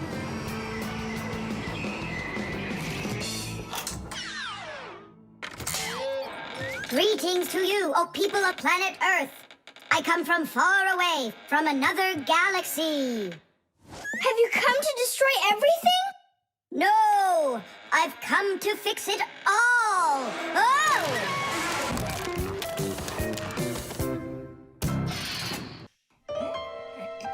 The stapler.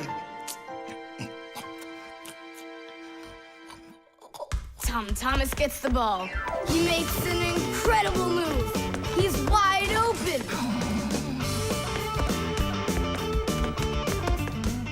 The goalie sees him and he screams in horror. He shoots and score! Yay! Tom Thomas, stop kicking that ball. Your school concert starts in 30 minutes, and I don't want to iron your pants again. All right, Mom. Just one more time, huh? No, I'm sorry. Mom said I have to quit kicking the ball. But Mom said nothing about dribbling the ball. Go, you can do it! You can do it! Yeah!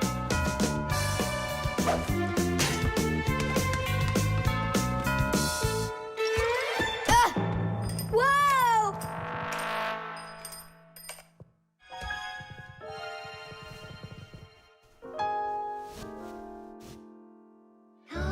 Tom Thomas, your pants! This can't be!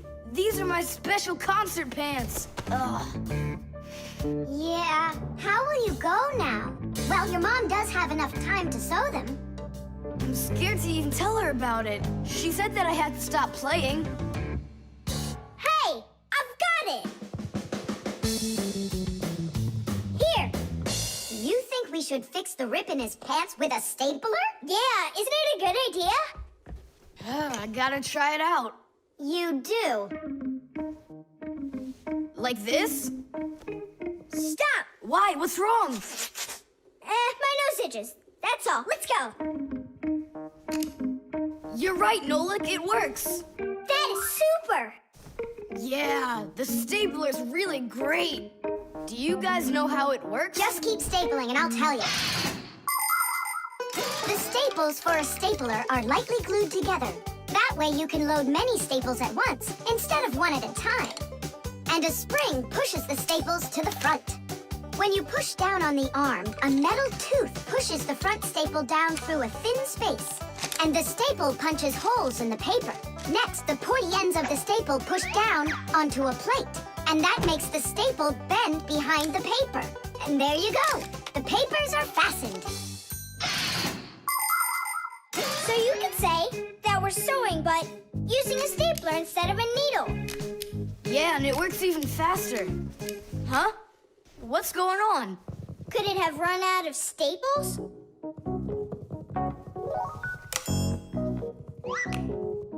There's still a lot more staples, but one of them got jammed here in the slot. Tom Thomas, we're leaving in 5 minutes. Okay, Mom. So, did you get it? No. Why don't we get Papa's to help us? Because he's really strong and he's got a pack-a-mat. We can do this ourselves. Tom Thomas, find something we can use to push that staple out.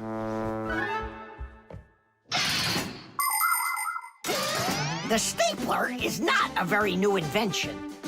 It's been said that the French king, King Louis XV, had a stapler made out of gold and precious gems. Unfortunately, it could only hold one staple at a time. Modern staplers are much more convenient, and people have come up with so many kinds for paper, for plywood, and even for skin. Yes, surgeons often use them during operations. Then there's the staple gun that's used to upholster furniture. And its older brother, the nail gun, can even be used to hold together the walls of a building. And here's an invention almost as important as a stapler. It's the staple remover. With its help, it's possible to remove the staples put in by a stapler. How about the screwdriver? That'll work. Look, the screwdriver fits perfectly into the slot. Ah, that's great. Now push that staple through, only keep your fingers out of the way, or you won't finish sewing. Tadish! It's still not Tadish. You haven't fixed your pants yet. That's it, they're done. Now we can say, Tadish! Tom Thomas, are you ready? Of course. My idea with the stapler was smart, wasn't it? And Tom Thomas's mother won't notice a thing. Will too. Just wait till she washes them.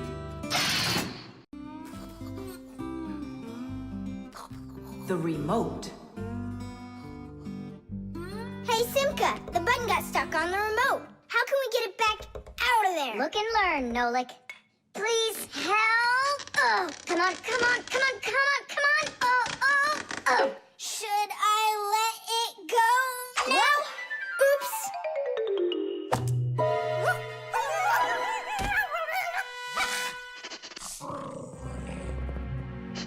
Nolik, hide somewhere.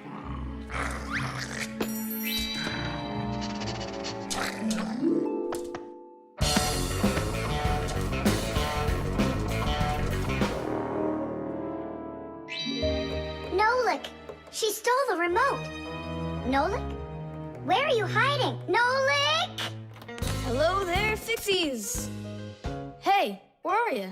Hey, Tom Thomas, you got here just in time. Chusaka ran off with the TV remote. And so what? I can turn it on without it. And my favorite cartoon is just about to start. Forget about the cartoons, will ya? Nolik is missing! I'm afraid Nolik hid inside of the remote. And Chusaka took it. Oh no, Nolik's in big time trouble. Tom Thomas, there must be something you can do! Chusaka, Chusaka, come here. Where is that dog hiding? I'm gonna go look in the other rooms. Simka, Tom Thomas, here I am. I'm over here. For now, I'll wait here. Chusaka's not out there. Where are you? Hey, Simka, I ran to get a pack-a-mat. what are you gonna do with it? I'm gonna search for the infrared ray that comes out of the remote. That's so great! But what is it? I'll explain it to you. Inside of most remote controls, there's a special type of light bulb called a light-emitting diode, or LED for short. When we press a button, the LED sends an invisible infrared ray. And in the TV, there is a receiver for these invisible rays. The TV understands the command that comes from the remote control and carries it out, like changing the channel or the volume.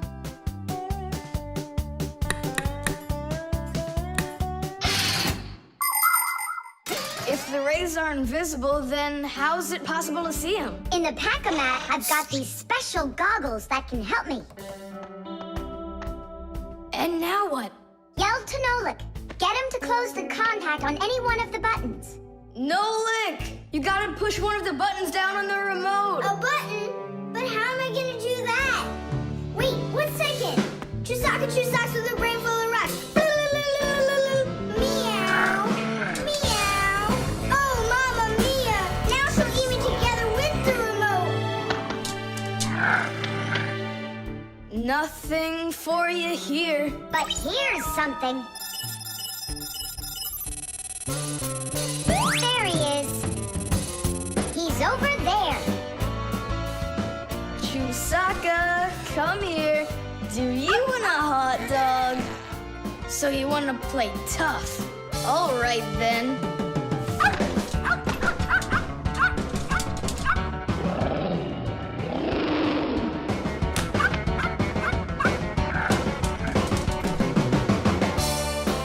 Hooray! You're in one piece. How did you find me? By looking out for the remote's rays. It's just a shame it's impossible for me to see him. What are you saying? You can. If you want to see infrared rays, all you have to do is look through a digital camera. Try it for yourself. Turn on the camera on a mobile telephone. Now go ahead and press any button on the remote control and point the camera toward the front of it. You'll see a bright dot on the screen of the camera. That's the light-emitting diode working. It's letting off a special light that can't be seen by the naked eye. It's also possible to point the remote control at a mirror. And then through the camera, you can see how the light-emitting diode turns itself on.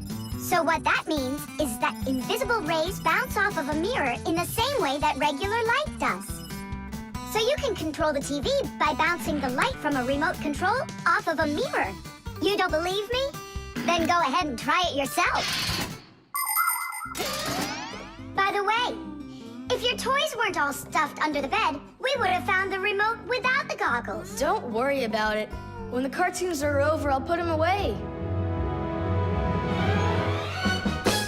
So, you done watching? Time to clean up. The thermometer. I can't believe the new thermometer isn't working. Tom Thomas, stay in bed. And I'll try and look for that old mercury thermometer. Hey, did you get sick? That's one way of saying it. I don't know how I'm gonna pass that math test today. You're not ready, so you don't want to go to school. Well, yeah. So if you pull a sickie, then you can trick your mom. No, that's not true. I'm just pretending a little bit.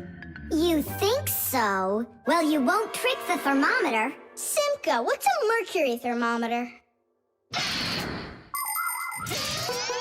Mercury is a type of liquid metal that's silver in color. There's no mercury inside of new thermometers. Now they're electronic. Old thermometers were made with a glass tube with markings and a bit of mercury inside them. When the end of the tube warms up, the mercury inside of it expands and creeps up the tube. And that's how those old thermometers measure temperature. The longer the column of mercury, the higher the person's temperature is. That means I need to warm up the end of the thermometer. Thomas, you're a genius. But how will you warm it up? Finally, I found it. Well, let's see. Mom, can I eat something? Hang in there, sweetie. I'll make you something.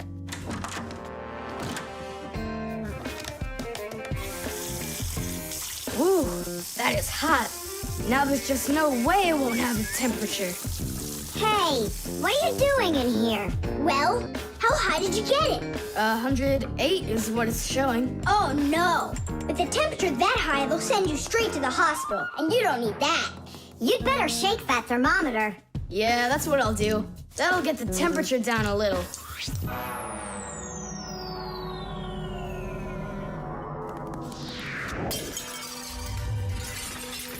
Ah! Well, so much for that. Cheaters never prosper.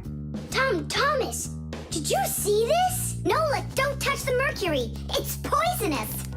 Stop it right now. And you, Tom Thomas, you don't touch that mercury either. It's dangerous. Then how can we throw it out? Call your mom and she can help you. I can't. How could I call her? Then she'd find out that I wanted to trick her. Maybe it's better to tell the truth. I can't. I can't do it. All right then, it looks like there's no other choice. Nolik, call Papoose and Masya. I'll get him. And you go back to your room and wait.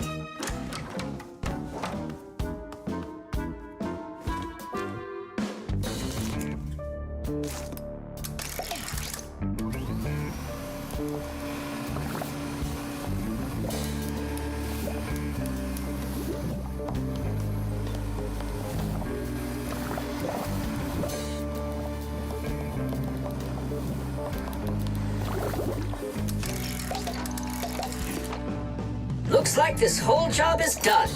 Not yet. We still need to neutralize this mercury. In everybody's home, there's all sorts of chemicals around. They are used for cleaning dishes, clothes, the bathroom, and dealing with pests. And all of these substances can be very harmful to human health. But some people don't seem to understand this. They might use a dangerous spray or a poisonous liquid and then forget to wash their hands afterward. And then they go and eat or rub their eyes with their hands. That can cause serious damage to their vision or stomachs. And never put anything into your mouth that looks like medicine, unless your parents or a doctor gave it to you. And if you ever happen to find something on the ground that looks like a piece of candy, you must never put it in your mouth. You can get poisoned that way. Oh, humans. If they'd only remember this simple advice, they'd stay safer. And what do we do with the glass that's broken? That job's not for Fixies.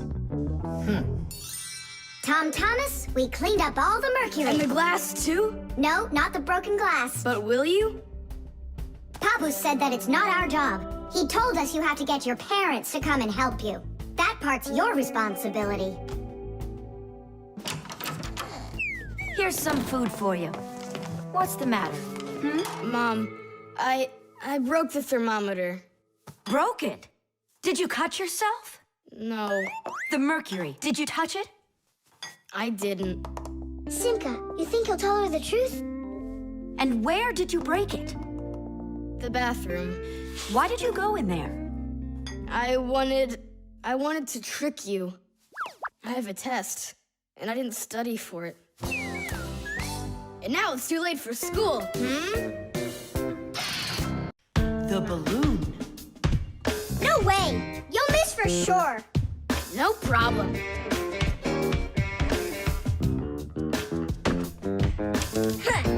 Anybody can do that. But I bet you can't do it if you tried bouncing the ball off the floor first.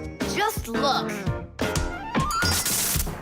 Oh, what are my parents gonna do to me? Maybe we should call Simka. Simka! And what's Simka gonna do to us when she sees this? So, got yourself in trouble, huh? You shouldn't be playing with a ball inside. And now we have your lamp to fix. But how? Only my dad can reach all the way up there. Why just your dad? You have a hot air balloon over there. That doesn't fly. It's just a toy, see? Well, it might be just a toy to you, but for us Fixies, it's absolutely real. If an object is lighter than water, it floats up to the surface. And in the same way, if something is lighter than air, it floats upward. Did you know that hot air is lighter than cold air? Well, it is. And that means if you warm up the air in a balloon, it will float up. Hot air balloons use special gas burners to heat up the air inside of them so they will get lighter. And the bigger the balloon, the more people it can take up into the air. I know what you're saying, but where do we get a burner? You think Fixies don't have their own burners? Sure, we've got them. Bring it down here, and I'll go talk to our parents. No, no, and no. The human child must never see us. Listen now, Simka. We already don't approve of him seeing you and Nolik. He won't look. Papas, please. You're the one who told us how you dreamed of flying since you trained to go into space. Yeah, for 2 years I waited on standby, but I never went up. And you've never flown in a hot air balloon either, honey. So let's call it a deal. I talked them into it. There's just one condition. You can't watch. Okay. You can come in now.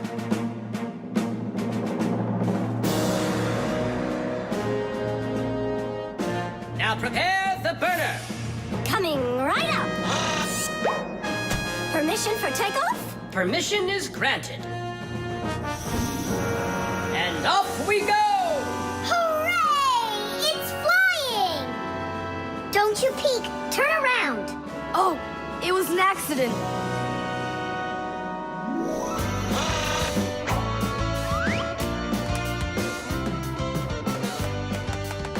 I'm going to evaluate the damage. Maintaining proper altitude.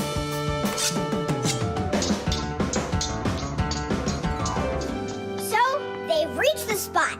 Air balloons are really awesome. I wonder, who figured out how to do that? It was the Montgolfiers. The hot air balloon was invented in the 18th century by the Montgolfier brothers from France. In those days, there were no gas burners, so they heated the air inside the balloon by burning straw. At first, there were no passengers on their balloon. Not counting the Fixies, of course. I mean, how else could a balloon get up in the air without them? Unfortunately, the names of the first Fixies who took that flight were not recorded in the annals of history. Following the Fixies' flight, the next passengers were animals: a ram, a rooster, and a duck. And it was not until those three safely landed after flying a full 4 kilometers that humans dared to fly in hot air balloons themselves.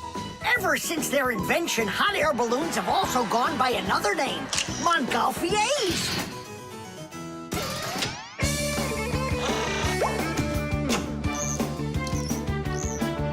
Hooray! Tadish! Didish! All right. Simka, please let your parents know that I'm so very thankful.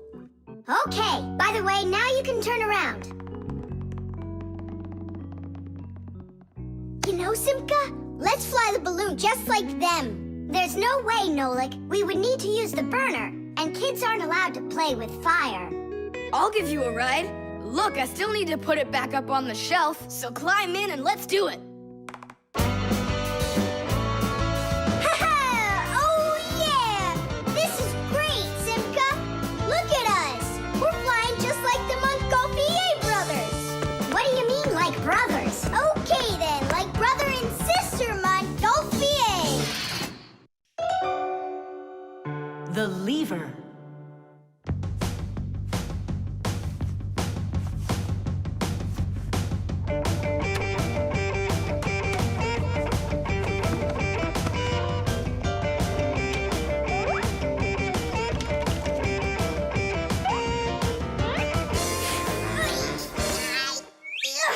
It's a new weightlifting record! You're so strong. That's so light I could lift it up with my finger. Oh my! But do you think you could lift up your nightstand? Don't know, never tried it. So then go on. No way! And you are so much bigger than that nightstand. But watch, I can lift this big pencil. And just look how much smaller I am. So, who's stronger, you or me? Well, I guess it's not me. The Fixies may be very small, but they are actually much stronger than humans. Yes, it's true. What, you don't believe me? Well, who's stronger, an elephant or an ant? You think it's the elephant. Well, of course, it's so much bigger. But did you know that one ant can lift up 50 ants its own size? And an elephant? It can't even hold up one. So it turns out that for its size, an ant is much stronger than an elephant. And the same goes for Fixies. Fixies are incredibly strong for their size. They can lift things that are 100 times heavier than they are. And Fixies can jump 50 times higher than their own height. If humans were as strong as Fixies are, they'd be able to lift an automobile all by themselves. Yeah, Tom Thomas. It's time you built up your strength. Well, how? Start lifting dumbbells. Or if you want to, you can use my barbell. No thanks. I'll use the dumbbells my dad has. They're in his office, I think. Oh, there's one. And where's the other one? Aha, there you are. I'll get you out of there. Come on, come on. I'm helping you here. It's stuck. All right. Move aside. I'll get it right out. What is this, glued to the floor or something? Hey, what's all the racket? Hi there, Simka. We can't get the dumbbell out from under there. Well, of course you can't. The sofa's pressing down on it. So that's what it is. And I was worried that I lost all my strength. Well, that means we have to lift up this sofa. We can't do that. It's too heavy for us. We can do it. Tom Thomas, get me your hockey stick from your room. We can't move a sofa with a hockey stick. Don't worry, you'll see. Here, I brought it. What is it for? We're gonna use it as a lever. A lever? Well, yeah. A lever works the same way that a seesaw does, with a board resting on top of a piece called the fulcrum. But with a lever, one side is longer than the other, and that's the secret to its power. With a lever's help, it's possible to lift any weight. All you need to do is get the short arm of the lever under the load and push down on the long arm. And the longer the arm, the more weight you can lift. And that's how a lever makes people stronger. Well, can we find a fulcrum in here? Maybe this dumbbell. Can that be our fulcrum? Great idea! Now you're thinking the right way. You ready to go? Let's go! Lean on it, Tom Thomas.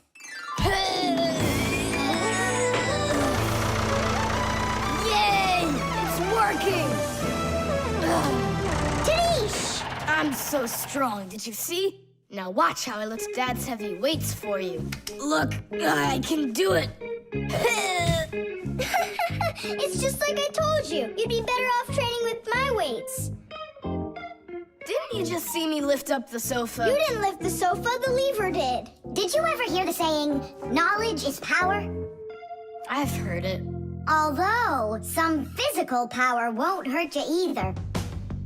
So pick up your lever and go out and play some hockey. You know how built those hockey players are.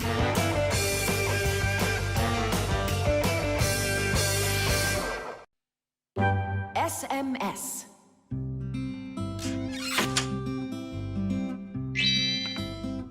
Hey! All clear. Oh, take a look. A mobile phone. You think they bought Tom Thomas a new one? Oh, wow! Nolik, stop! Awesome. Turn around! Oh! Tom Thomas, help us, please! We're trying to save your telephone! That's not mine. Oh! Katya left it behind. Katya! Katya! She's gone. It's too late. Oh, an SMS just came in. You won't read it, will you? Of course not. But what if it's something important? Tom Thomas, don't you even dare go and read her letters. Uh-huh, pretty interesting. Looky, there's just a ton of these messages. Now, Nolik, you go and distract him from the telephone. Uh-huh.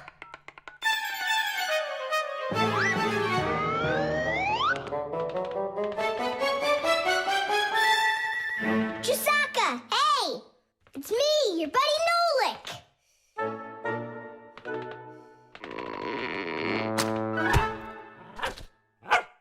Hey there!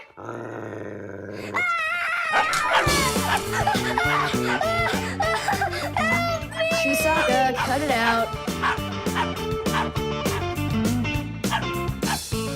Stop it! That's enough with the barking. Out of this room, right now.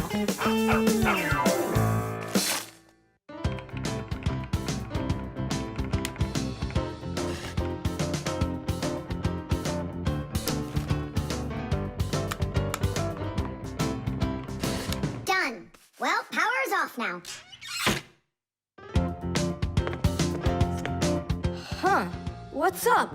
It stopped working all of a sudden. Oh, it looks like you've broken it. What? No way. You did too! Well, Tom Thomas, now you'll have to give Katya her phone back like this. I just don't get it. It happened because you were reading someone else's mail. It was just an SMS.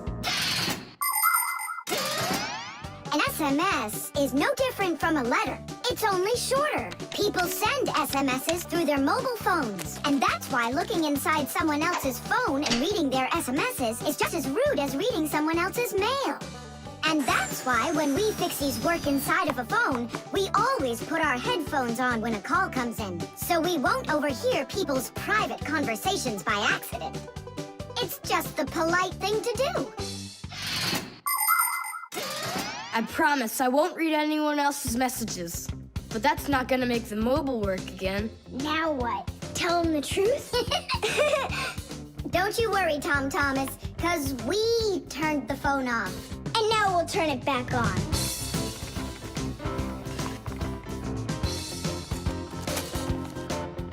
See that? The contact's barely attached. We just need to write a note to the Fixies who work over at Katya's. I'm sure they'll fix it. There are Fixies living in every home, and the work they have to do can seem endless. The TV starts acting up, then the doorbell breaks, the washing machine stops running, and then the phone won't ring. And besides all of that, there is cleaning and there's oiling. Like the appliances in the kitchen or kids' toys and all those other things. Modern houses are literally stuffed with all sorts of devices. And that is why the Fixies keep working day in and day out. Unfortunately, this can make Fixies get carried away by their jobs. And they can forget about their Fixie relatives and close friends that live in the neighboring houses and apartments. And that's not right. Just like humans, Fixies have to remember to go and visit each other more often and write each other letters, or at least send their regards. That's all. It's working again. You're the best. Now I can give a call to Katya and tell her she left her phone over here. Tom Thomas! Is that you calling? Yeah? And to who? Katya? And her phone is where?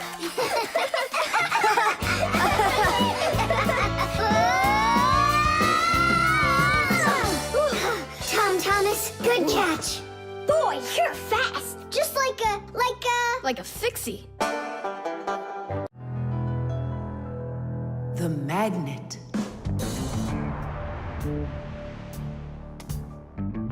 Well, it looks like we need a pack-a-mat.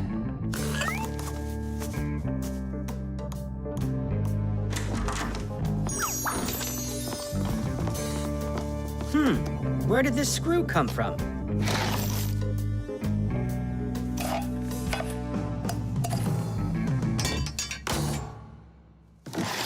Ouch!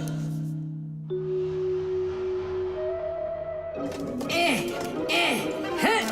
Ah!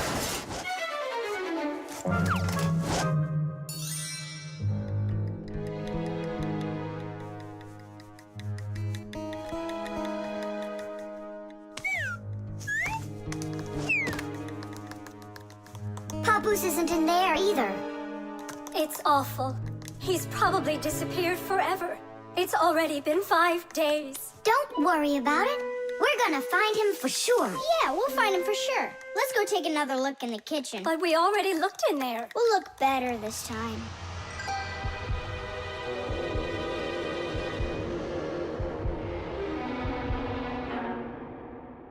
Let's go take a look in there. We looked so many times already. Simka, Nolik, what do you keep searching for in here? It's not a what, it's a who.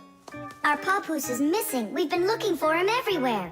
Oh no! He's probably already turned into a screw, because he doesn't have enough energy. Maybe I could help. Surely. Let's start with you picking us up. We're just exhausted from running.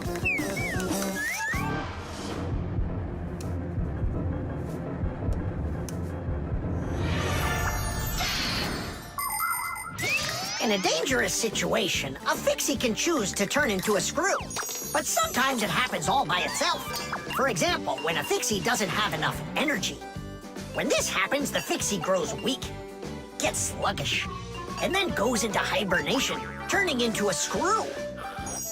This bad luck happens when a Fixie doesn't get charged up from being inside of a device. That's why Fixies always work inside of machines, so they can stay charged up with energy. Sometimes a fixie that has grown weak and turned into a screw can get lucky. If a human happens to find him and screws him into an appliance, then the fixie will be able to get energized and come back to life. Then he'll unscrew himself and run away, leaving the human wondering, where did that screw go? I know I screwed it in. So, where should we look first? What are you looking for in here, Tom Thomas? Well, And what do you have there in your hand? just some screws of mine. Ah, I just found a screw not too long ago. Maybe it's one of yours. Probably. Where's it now? Here, take it, and don't leave them lying around. Should I turn myself around now so your papoose can turn back into himself? He's been lying in there for a week already. He doesn't have the energy to turn back into himself. Then what's next? We have to screw him into some device, you know, so he will get his energy back. Okay. But which one's papoose? All of these screws in here look like papoose. We'll use a magnet. How come? All of the screws will just get lifted up together. First of all, not every kind of metal is attracted by a magnet. It's an easy thing to see for yourself. Just get a magnet. You probably have one in your house on the refrigerator. Try moving it close to different metal objects you have around the house, like a spoon or nails or coins. You'll notice that some of the metal objects are pulled very strongly by the magnet, while some of the metals are pulled a bit less. And then there will be some metal things that aren't attracted to the magnet at all. Got it. And the second thing? Well, the second thing, we Fixies aren't attracted to that magnet one bit when we turn into screws. Let's give it a try. Here, I found him. And now we'll screw him in. I wonder, are there any other Fixies in here? We're not enough for you or something? Not at all, I just wonder. Nothing. Oh, and the screw went away. How about that? He already got charged up and unscrewed himself. Why don't you take a little rest after such a big adventure? No thanks, I've had plenty of rest. Anyway, it's something I've wanted to do for a very long time already.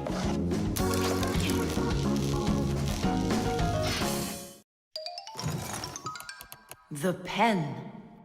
Not here either. Tom Thomas, are you looking for me? Huh? No, for a red pen. I need it right now. What do you need it for? Here, look what my teacher wrote in my assignment book. Bad behavior during the lesson, fidgeting, and talking. What are you gonna do with a red pen? Your teacher left something out? I thought maybe, I could fix it a bit. I hope I find that pen.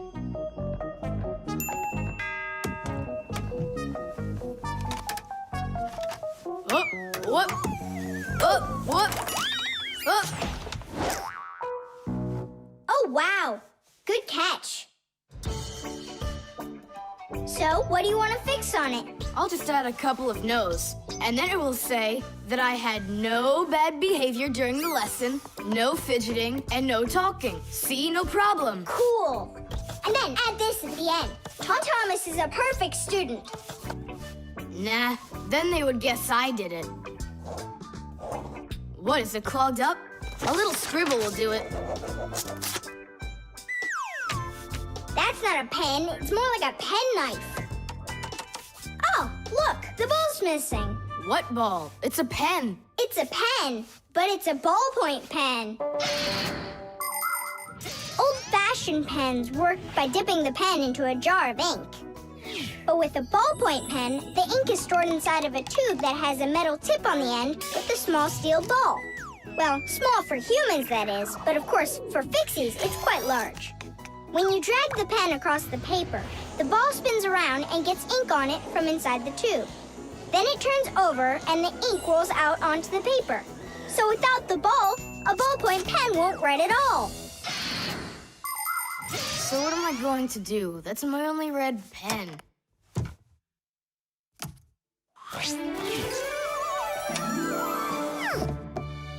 Hi, everybody. Why do you look so sad? We lost the ball from the tip of this pen. Where? It's here somewhere. Then you're in luck, boys. In the pack-a-mat, there's a metal detector. You can use it to find different kinds of metal objects.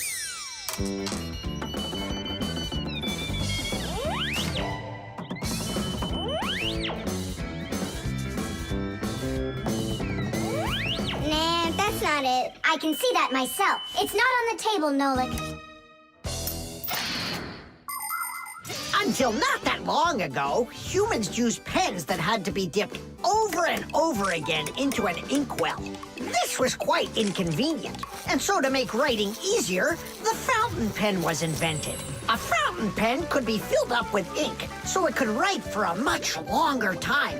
But fountain pens would often leak, leaving blots of ink on the paper. This problem was solved with the invention of the ballpoint pen.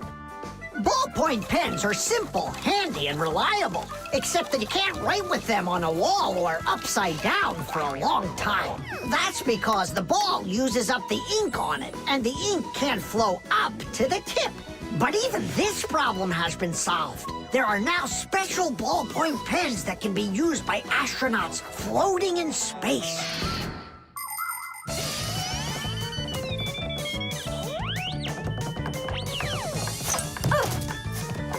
Is this the one? You're right. That's it.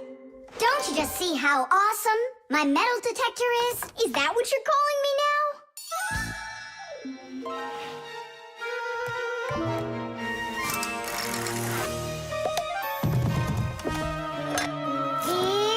Yeah!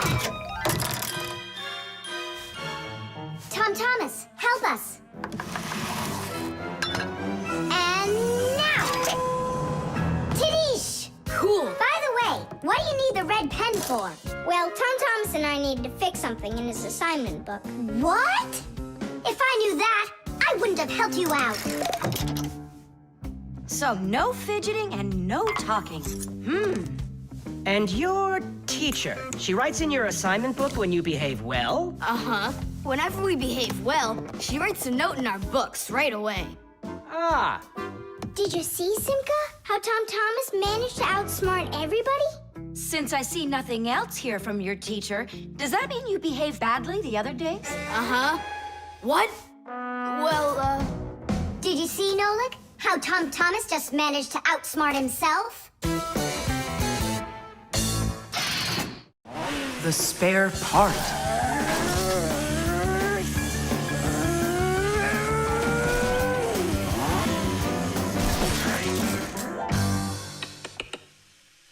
hey, what's going on?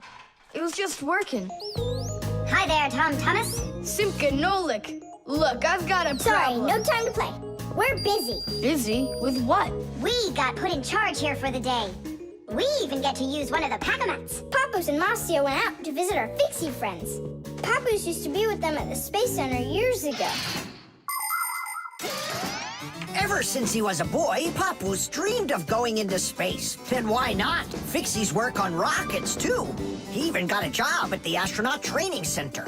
He was put in charge of the centrifuge, and he made sure it worked perfectly. The centrifuge is a sort of very fast carousel for training astronauts. And Papoose trained inside of it, too. Unfortunately, Papoose never knew the rocket was scheduled to fly on his day off. And when he found out, it was too late, and the rocket blasted off without him. Since then, Papoose hates his days off. But he still longs to fix something like that centrifuge. You know, something turning around like a washing machine.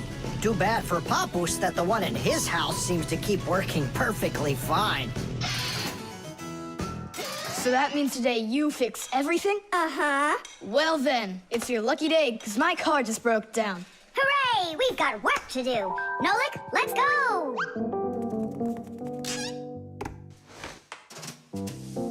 Well, what broke down here? Wait a sec. Here, this part burned out. It's all covered in black. I wonder where we can get the same part, but a clean one. A clean one? Nolik! Genius! There's the same exact part inside the dishwasher. We can take it from there. Come on!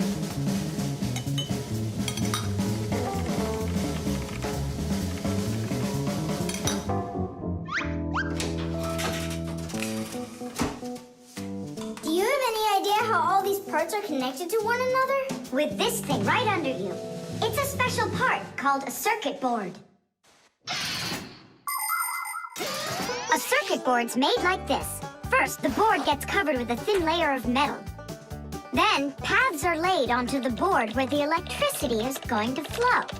After that, all of the extra metal is washed off of it with a special cleaning liquid, leaving the metal paths that were drawn on the board. These paths work just like wires to connect the parts on the board to each other.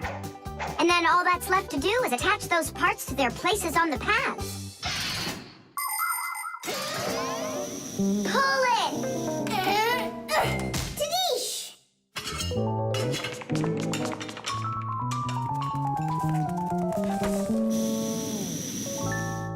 Tom Thomas, Tadish! Hooray! It works again. Tom Thomas, I'm about to start the dishwasher. Are there any dirty dishes in your room? Nah. Slow down! Slow what down? Slow down your mom. We took the new part out of the dishwasher, see? Mom, wait! Don't start it! You need to put in this one, dirty cup. Nolik, follow me. Inside the TV's the same part.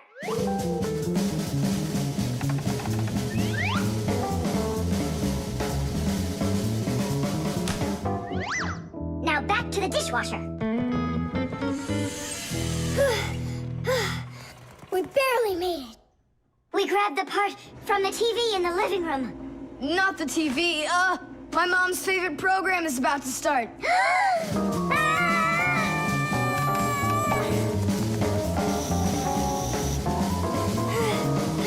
The television is working now. And where'd you get the part for it? From your dad's computer in his office. Hi, everybody. I'm home. Hi, hon. Are you ready for dinner?